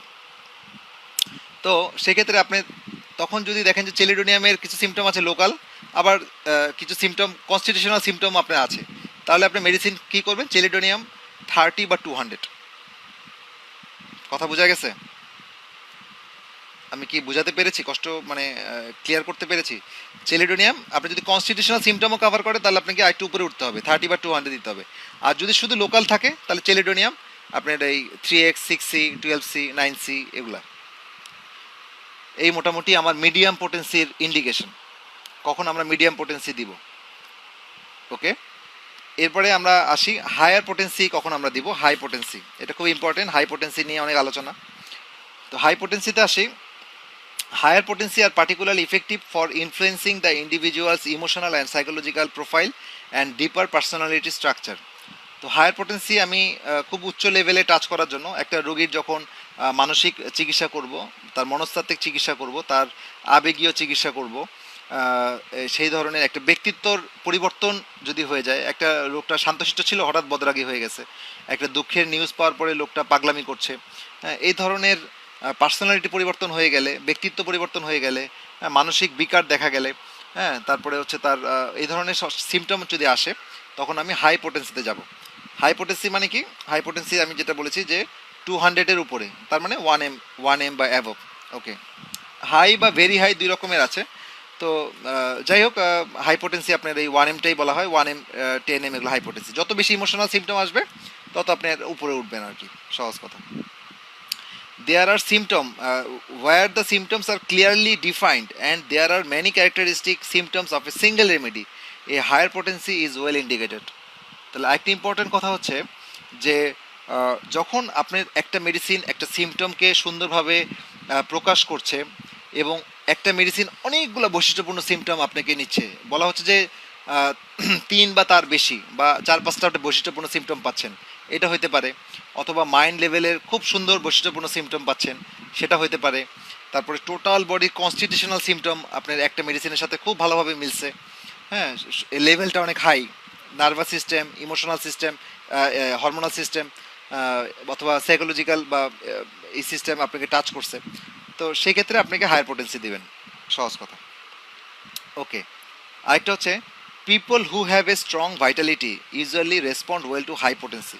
আরেকটা বিষয় হচ্ছে যে যাদের জীবনী শক্তি সাধারণত খুব ভালো, তারা উচ্চতর শক্তিতে, যদি তাদের বৈশিষ্ট্যপূর্ণ সিমটম মিলে যায়, তারা উচ্চতর শক্তিতে ভালো রেসপন্স করে। একই কথা যদি আবার উল্টা বলেন, খুব ভালো ম্যাচিং হয়েছে, একটা মেডিসিনের সাথে একটা রোগীর সিমটম খুব ভালো ম্যাচিং, কিন্তু রোগীর ভাইটাল ফোর্স খুব দুর্বল, রোগী খুবই বয়স্ক, অনেক কোমরবিড ডিজিজ আছে, সেক্ষেত্রে কখনোই হাই পোটেন্সি দেওয়া যাবে না। হাই পোটেন্সি দিলে ওই যে ভাইটাল ফোর্সকে সে এমনভাবে ঝাঁকিয়ে দিবে, এমনভাবে সে ভাইব্রেশন করবে, এমনভাবে সে স্টিমুলেট করবে যে বডি সেই লোড নিতে পারবে না। এই বিষয়টা আবার খেয়াল রাখতে হবে, ঠিক আছে? কিন্তু ভাইটাল ফোর্স ভালো থাকলে আপনি বৈশিষ্ট্যপূর্ণ সিমটম আপনি ভালো দিবেন, হাই পোটেন্সি দিবেন। ইউজুয়ালি বাচ্চাদের ক্ষেত্রে, চিলড্রেনের ক্ষেত্রে উচ্চতর শক্তি বা হাই পোটেন্সি ভালো কাজ করে, কারণ তাদের ভাইটাল ফোর্স ভালো থাকে। ওকে, আরেকটি ইন্ডিকেশন হচ্ছে where illnesses is functional rather than physical pathological without serious physical disease, high potency will be well tolerated. ওই কথাটা কি, যখন রোগীর সাইকোলজিক্যাল বা ফাংশনাল লেভেলে থাকে। ফাংশনাল লেভেল মানে কি, দুইটা কথা আছে মেডিকেল সায়েন্সে, একটা হচ্ছে ফাংশনাল, একটা স্ট্রাকচারাল। ফাংশনাল মানে হচ্ছে আপনার যখন ডাক্তার সাহেবরা বলে না, আমাদের মেডিকেল সায়েন্সে যেমন বইয়ে লেখা আছে, একটা কথা লেখা আছে, সেটা হচ্ছে ইডিওপ্যাথিক। ইডিওপ্যাথিক মানে আয়াট্রোজেনিক কজ, ডক্টরস ইনডিউস ডিজিজ, এটার নাম হচ্ছে ইডিওপ্যাথিক, মানে কারণ জানা যায় নাই। অনেক সময় আছে না, যেমন ইনফার্টিলিটির জন্য আপনি ডাক্তারের কাছে গেলেন, মানে ইনফার্টিলিটি বাংলা কি, বন্ধা, হ্যাঁ বন্ধা হইতে পারে। মাইগ্রেন, মাইগ্রেন মানে কি দীর্ঘদিনের ক্রনিক মাথা ব্যথা, একটা রোগের নাম। আপনি গেলেন ডাক্তার সাহেব, নিউরো মেডিসিনের ডাক্তারের কাছে গেলেন, তখন ডাক্তার সাহেব কি করবে, সে প্রথমে একটা চিন্তা ভাবনা করলো যে যেহেতু সকালে ঘুম থেকে উঠে আপনি মাথা ব্যথার কারণে বমি করেন, সারা রাত আপনি মাথা ব্যথার কারণে ঘুমাইতে পারেন না, এই সমস্যাটা আপনি অনেক দিন ধরে চলতেছে, তখন ডাক্তার সাহেবের মাথায় কিন্তু খারাপ চিন্তাটা থাকে যে আপনার ব্রেন টিউমার টিউমার হয়েছে কি না। তাহলে তখন ডাক্তার সাহেব আপনাকে তখন সিটি স্ক্যান বা এমআরআই করতে দিবে। দুইটা ইন্ডিকেশন আলাদা, সেটা আরেকটা বিষয়, কখন সিটি স্ক্যান কখন এমআরআই। তো সিটি স্ক্যান বা এমআরআই যদি করতে দেয়, তারপরে কি কি দেখতে চায় সিটি স্ক্যান বা এমআরআই, দেখতে চায় আপনার কোনো টিউমার বা কোনো প্যাথোলজিক্যাল কোনো পরিবর্তন হয়েছে কিনা। তাহলে সেটা হচ্ছে স্ট্রাকচারাল চেঞ্জ। যদি ডাক্তার সাহেব সেগুলো না পায়, তাহলে আপনাকে কি বলবে, তখন ওষুধ দিয়ে দিবে, তখন সেটার নাম হবে ফাংশনাল প্রবলেম। মানে পরীক্ষা নিরীক্ষা করে কিছু পাওয়া যায়নি, this is functional problem. So এই ফাংশনাল প্রবলেমগুলোতে যেখানে স্ট্রাকচারাল প্রবলেম হয় নাই, আপনি যদি ভাইটাল ফোর্স ভালো থাকে, ইয়াং পেশেন্ট হয়, আপনি নির্দ্বিধায় সুন্দরভাবে সিমটম ভালো ম্যাচিং হলে আপনি হাই পোটেন্সিতে চলে যাবেন। সেই ক্ষেত্রে রোগী খুব ভালো রেসপন্স করবে। ঠিক আছে, ঠিক আছে, আশা করি এটা বুঝতে পেরেছেন। আরেকটা হচ্ছে পরে আরেকটা indication, people who are sensitive spiritual intellectual types or people who tend to live in their head generally do better on higher potency। এই কথাটা মানে কি, মানে হচ্ছে যারা মাথা দিয়ে চলে, শরীর দিয়ে চলে না, যেমন কি এই ডাক্তার ধরেন, ইঞ্জিনিয়ার ধরেন, সফটওয়্যার ইঞ্জিনিয়ার, তারপর হচ্ছে জেনেটিক্স, মাইক্রোবায়োলজি, জেনেটিক ইঞ্জিনিয়ার, তারপরে হচ্ছে রিসার্চার, অনেক সায়েন্টিস্ট,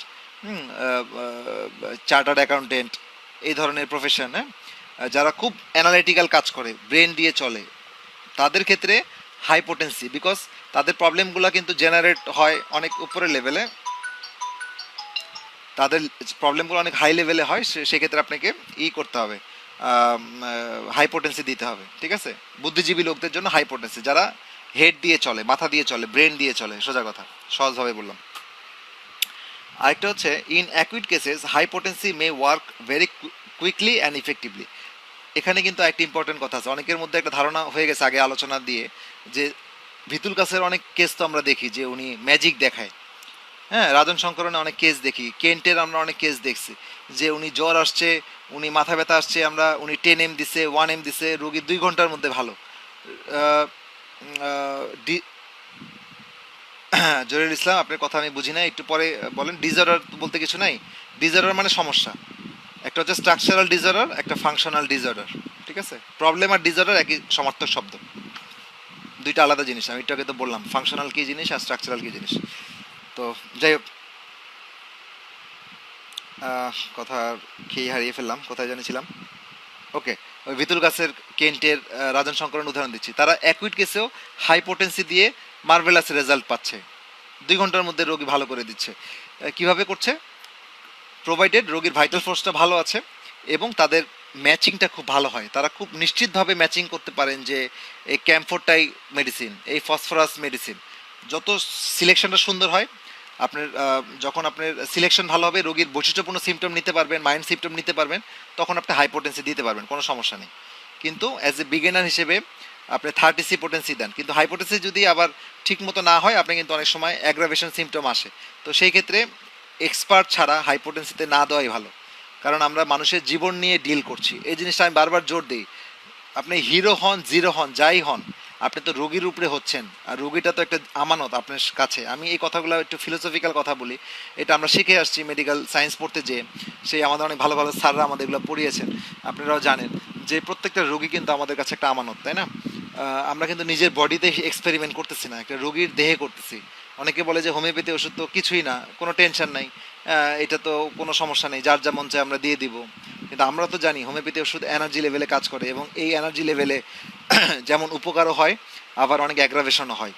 অ্যাগ্রাভেশন হলে এই অ্যাগ্রাভেশনের ধাক্কাটা অনেক সময় ভাইটাল ফোর্স নিতে পারে না, রোগী কিন্তু খারাপ হয়ে যায়, মারা যেতে পারে, রোগীকে আমরা কিন্তু কবরস্থানেও পাঠাইতে পারি। সুতরাং সঠিক মেডিসিন আমাদের চয়েস করতে হবে। যদি আমরা কনফিডেন্ট না হই, আমরা যদি খুব বেশি কনফিডেন্ট না হই, তাহলে কিন্তু আমরা, আল্লাহর দোহাই লাগে, আমি এটা এই ল্যাঙ্গুয়েজ ইউজ করি, যেহেতু রোগী আমাদের কাছে আমানত, আমরা হাই পোটেন্সিতে যাব না।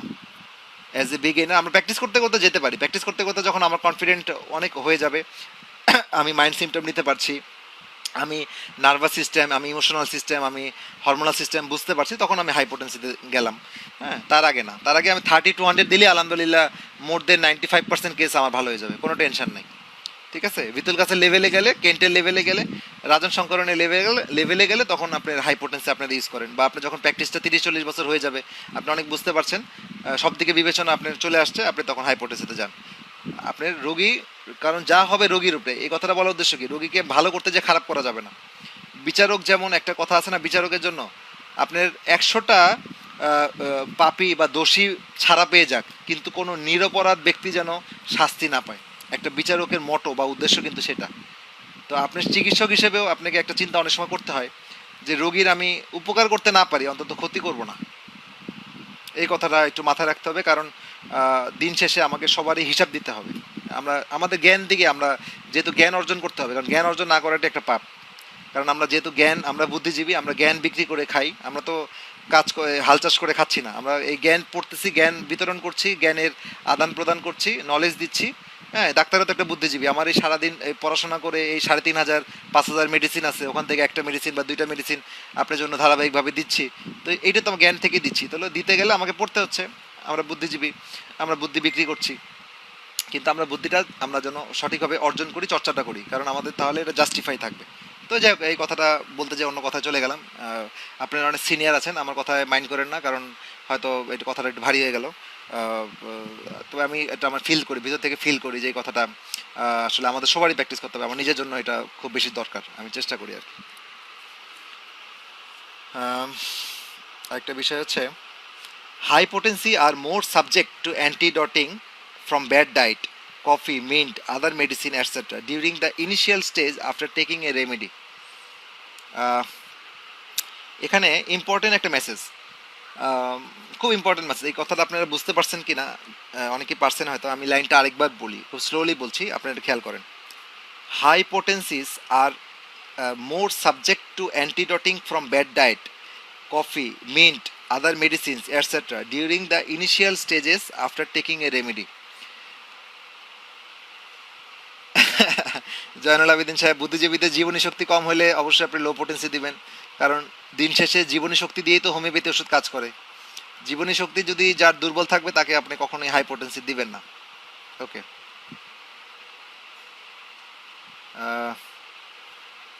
জি মোহাম্মদ ইলিয়াস সাহেব, ধন্যবাদ।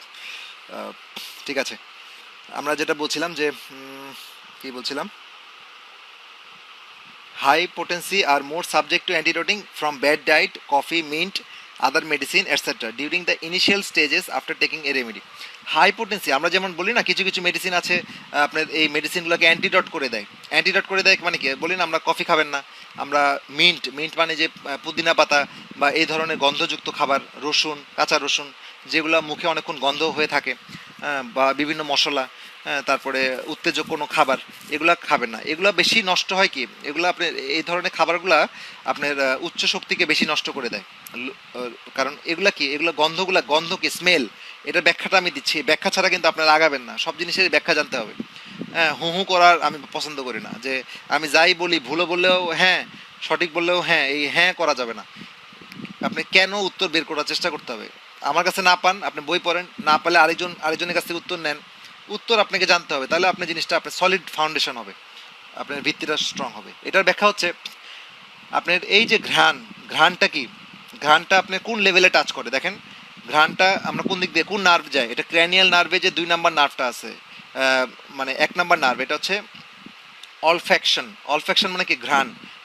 1 নাম্বার যে অলফ্যাক্টরি নার্ভ, এই নার্ভটা দিয়ে ঘ্রাণটা যায়, ওই নার্ভটা পরে সিগন্যাল দেয় ব্রেনে, অলফ্যাক্টরি নার্ভ, ক্র্যানিয়াল নার্ভ ব্রেনে যায়। মানে কি, আমার নার্ভাস সিস্টেম, আমি এটাকে কি পড়ালাম, সিস্টেম কোনটা, নার্ভাস। নার্ভাস সিস্টেম মানে কি, উচ্চতর শক্তি না, নার্ভাস সিস্টেম ব্যাপার স্যাপারই তো হায়ার লেভেলে। তো হায়ার লেভেলে যদি আমার প্রবলেম হয়, মানে হায়ার লেভেলের বিষয়টা কি, এই ঘ্রাণটা তাহলে হায়ার লেভেলকে এফেক্ট করতেছে। এই জন্য হায়ার লেভেলের উচ্চ শক্তিকে এই ঘ্রাণ দিয়ে যেগুলো ঢুকে, মিন্ট, হ্যাঁ, কফি, এই জিহ্বার স্বাদটাও কিন্তু নার্ভাস সিস্টেম। স্বাদ কি, স্বাদ হচ্ছে আমার ক্র্যানিয়াল নার্ভ, 5 এবং 7, ট্রাইজেমিনাল এবং ফেসিয়াল, এই দুইটা ক্র্যানিয়াল নার্ভ।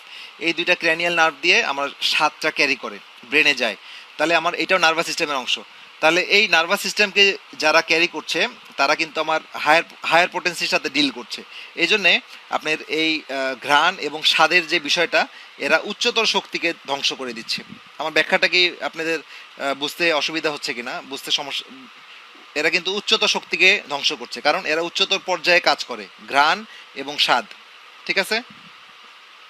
এই জন্যই এই ধরনের মিন্ট, কফি, তারপরে আদা, রসুন, হ্যাঁ, টুথপেস্ট, এইসব কথাগুলো সাধারণত উচ্চতর শক্তিকে নষ্ট করে দেয়, কিন্তু লো পোটেন্সিকে এরা অতটা টাচ করতে পারে না। এই জন্য লো পোটেন্সি, আবার লো পোটেন্সি তো রিপিটেডলি দেই, দিনে 3 বার দিই, 4 বার দিই, একবার একটু নষ্ট করলেও পরের বার যেন আবার কাজ করে। এই বিষয়গুলা একটু মানে এইটা হচ্ছে লজিক এটার। ওকে, পরের কথায় যাই। people who have people who have been on many drugs or have taken many low potency homeopathics may require remedies in high potency. এটা কথাটা ওইটাই যে who have been on many drugs, আর যারা অনেক সময় দীর্ঘদিন লো পোটেন্সি ওষুধ খেয়েছে, লো পোটেন্সি ওষুধ খেতে খেতে ওই পোটেন্সিতে তাদের আর কাজ করে না, আমরা তো ফিলোসফি থেকে জানি, তখন আস্তে আস্তে আমাদেরকে ওই জিনিসের উচ্চ শক্তি পর্যন্ত ট্রাই করতে হয়।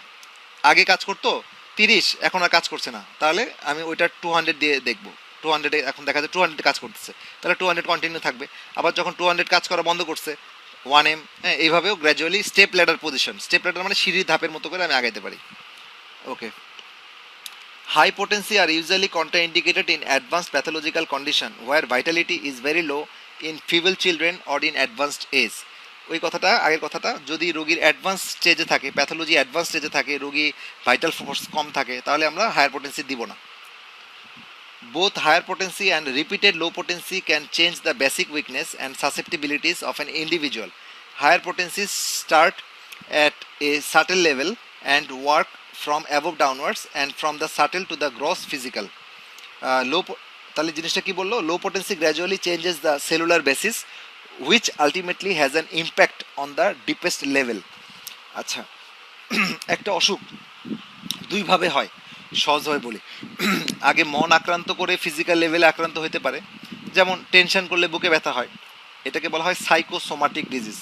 মানে আগে মন আক্রান্ত হয়েছে, ইমোশন আক্রান্ত হয়েছে, তারপর এটা ফিজিক্যাল লেভেলে দানা বাঁধছে, এভাবে হতে পারে অনেক ক্রনিক ডিজিজ। আবার টিস্যু লেভেলে দীর্ঘদিনের ব্যথা ব্যথা ব্যথা হইতে হইতে চিকিৎসা হয় নাই সঠিক, ওইটা পরে ব্যথা হইতে হইতে ওইটা আপনার সারা শরীরকে আক্রান্ত করে ফেলছে, তখন এটা টিস্যু লেভেল থেকে, নিচের লেভেল থেকে হায়ার লেভেলকে আক্রান্ত করে ফেলছে, এইভাবে আক্রান্ত হতে পারে।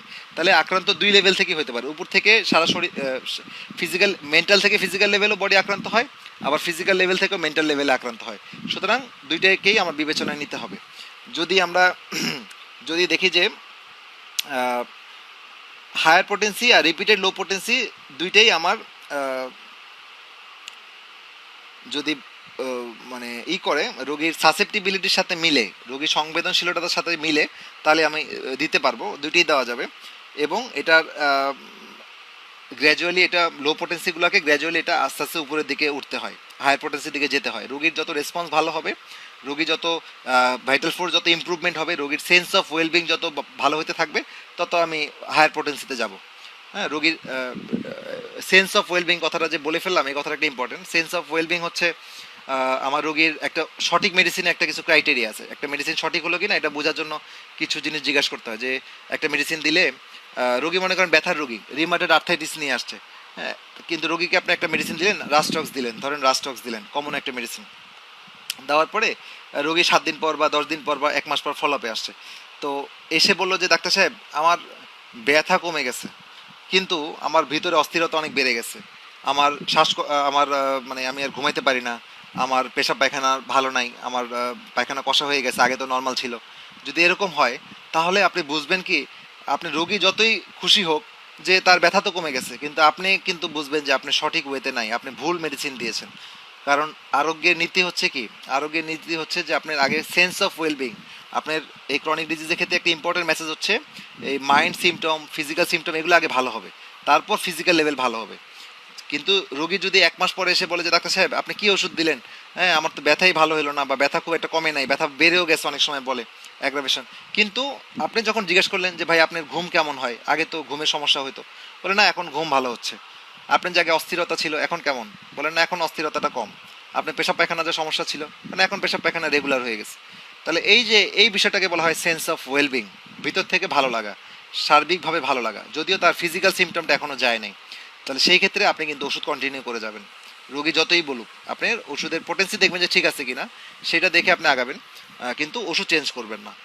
তো সেই বিষয়টা একটা গুরুত্বপূর্ণ বিষয়। তো যাই হোক, আমরা আজকে আলোচনা অনেক সময় হয়ে গেল। আপনারা রাতে অনেকে খাওয়া দাওয়া করবেন, আপনাদেরকে আর বেশিক্ষণ বিরক্ত করব না। তো আলোচনায় যদি কিছু ভালো লাগে, তো এটা আপনারা নিজেদের মধ্যে চর্চা করবেন, কিছু জানা থাকলে আপনারা বলবেন, আমি চেষ্টা করব এটা উত্তর দেওয়ার। যে যেখানে আছেন ভালো থাকেন। আর এই কোভিড-19 এটা একটা মেসেজ দেই, যেহেতু হসপিটালে কাজ করি, অনেক রোগী আমাদের কন্ট্যাক্টে আসে। তো আমরা অনেক কাজ করছি। আরেকটা আমাদের জন্য একটু দোয়া করবেন। আমরা একটা চেষ্টা করছি যে আহ, একটা ভ্যাকসিন, একটা স্যাম্পল নেওয়ার, করোনা ভাইরাসের রোগীর একটা স্যাম্পল, ন্যাজোফ্যারিংস হতে পারে, লালা বা স্যালাইভা হতে পারে, যেখানে ভাইরাস লোডটা বেশি পাবো, সেখান থেকে একটা ভ্যাকসিন তৈরি করার। এটাকে isopathy, one of the part of homeopathy. এটা নোসোর একটা, এটা অনেকেই চেষ্টা করছে। তো আমরা চেষ্টা করছি, দোয়া করবেন। তো দেখা যাক, যদি আমরা এটা তৈরি করতে পারি, সেক্ষেত্রে অবশ্যই আপনাদেরকে জানাবো। আর আপনারা সাবধান থাকবেন। আর এর মধ্যে অনেক আমাদের ছাত্র ভাই বোনেরা, অনেক ডাক্তার ভাই বোনেরা তাদের সিমটম নিয়ে ফোন দিয়েছে। কারণ আমাদের বাংলাদেশে তো এখন ডায়াগনোসিস বেশি হচ্ছে না। আমরা সবাই করোনা সিমটম বলছি, বাট ডায়াগনোসিস ওরকম, মানে যেহেতু টেস্ট কিটের সমস্যা এই জন্য হচ্ছে না। কিন্তু আমরা গলা ব্যথার রোগী পাচ্ছি, শ্বাসকষ্টের রোগী পাচ্ছি, জ্বরের রোগী পাচ্ছি। এক্ষেত্রে আমরা পোলারিটি অ্যানালাইসিস দিয়ে আমরা ভালো রেসপন্স পাচ্ছি, বা আমরা জেনারেলি অ্যানালাইসিস করে ভালো রেসপন্স পাচ্ছি। তো সেক্ষেত্রে আপনাদের কাছেও আমার ওপেন থাকলাম, আমিও অ্যাভেলেবল আছি। যখন আমি হসপিটালে ডিউটি থাকি না, ফ্রি থাকি, আপনারা ফোন দিতে পারেন। আমি ফ্রি থাকলে ইনশাল্লাহ আপনাদের সিমটমগুলো শুনবো। অ্যাকুইট এই ধরনের সব সিমটম আমাকে আসলে, আমি অনেক সময় পারি না। যদি অ্যাকুইট প্রবলেমে কোনো হেল্প দরকার হয়, আমি আমার সাধ্য অনুযায়ী যতটুকু আমি জানি সেটা নিয়ে আমি চেষ্টা করবো আপনাদের। করোনা রিলেটেড বা এই ধরনের রিলেটেড সিমটম যদি আপনাদের হেল্প দরকার হয়, আমি ইনশাল্লাহ করবো। তো আলহামদুলিল্লাহ, আপনারা সবাই ভালো থাকেন। কালকে শুভ পয়লা বৈশাখ। আপনারা যদি এখন পান্তা ইলিশ ভাজার খাওয়ার সুযোগ নেই কালকে, আপনারা বাসায় আপনারা থাকবেন। সবাই সবার জন্য দোয়া করবেন। আসলে আল্লাহর কাছে এখন আমাদের দোয়া করতে হবে। আমাদের সংস্কৃতি অনেক মানে ওদিকে না যাই, কিন্তু মানে আমরা আল্লাহর কাছে দোয়া করি। আমাদের এই দেশে জাতি হিসেবে আমরা খুব বিপদে আছি। হাসপাতালে আমরা রোগীর খুব লোড বাড়ছে। জানি না আসলে এই 10-15 দিন পরে কিভাবে কি, এরকম দেশে আসলে নিয়মকানুন দিয়ে বেঁধে রাখা যায় না, যেখানে মানুষের জীবনের চেয়ে পেটের মূল্য বেশি। তো সেসব জায়গায় আসলে খুব টাফ। তো যাই হোক, আপনারা সবাই ভালো থাকেন। ইনশাল্লাহ নেক্সট আরেকটা টপিক্স আপনাদের সামনে হাজির হব। শুভরাত্রি। আর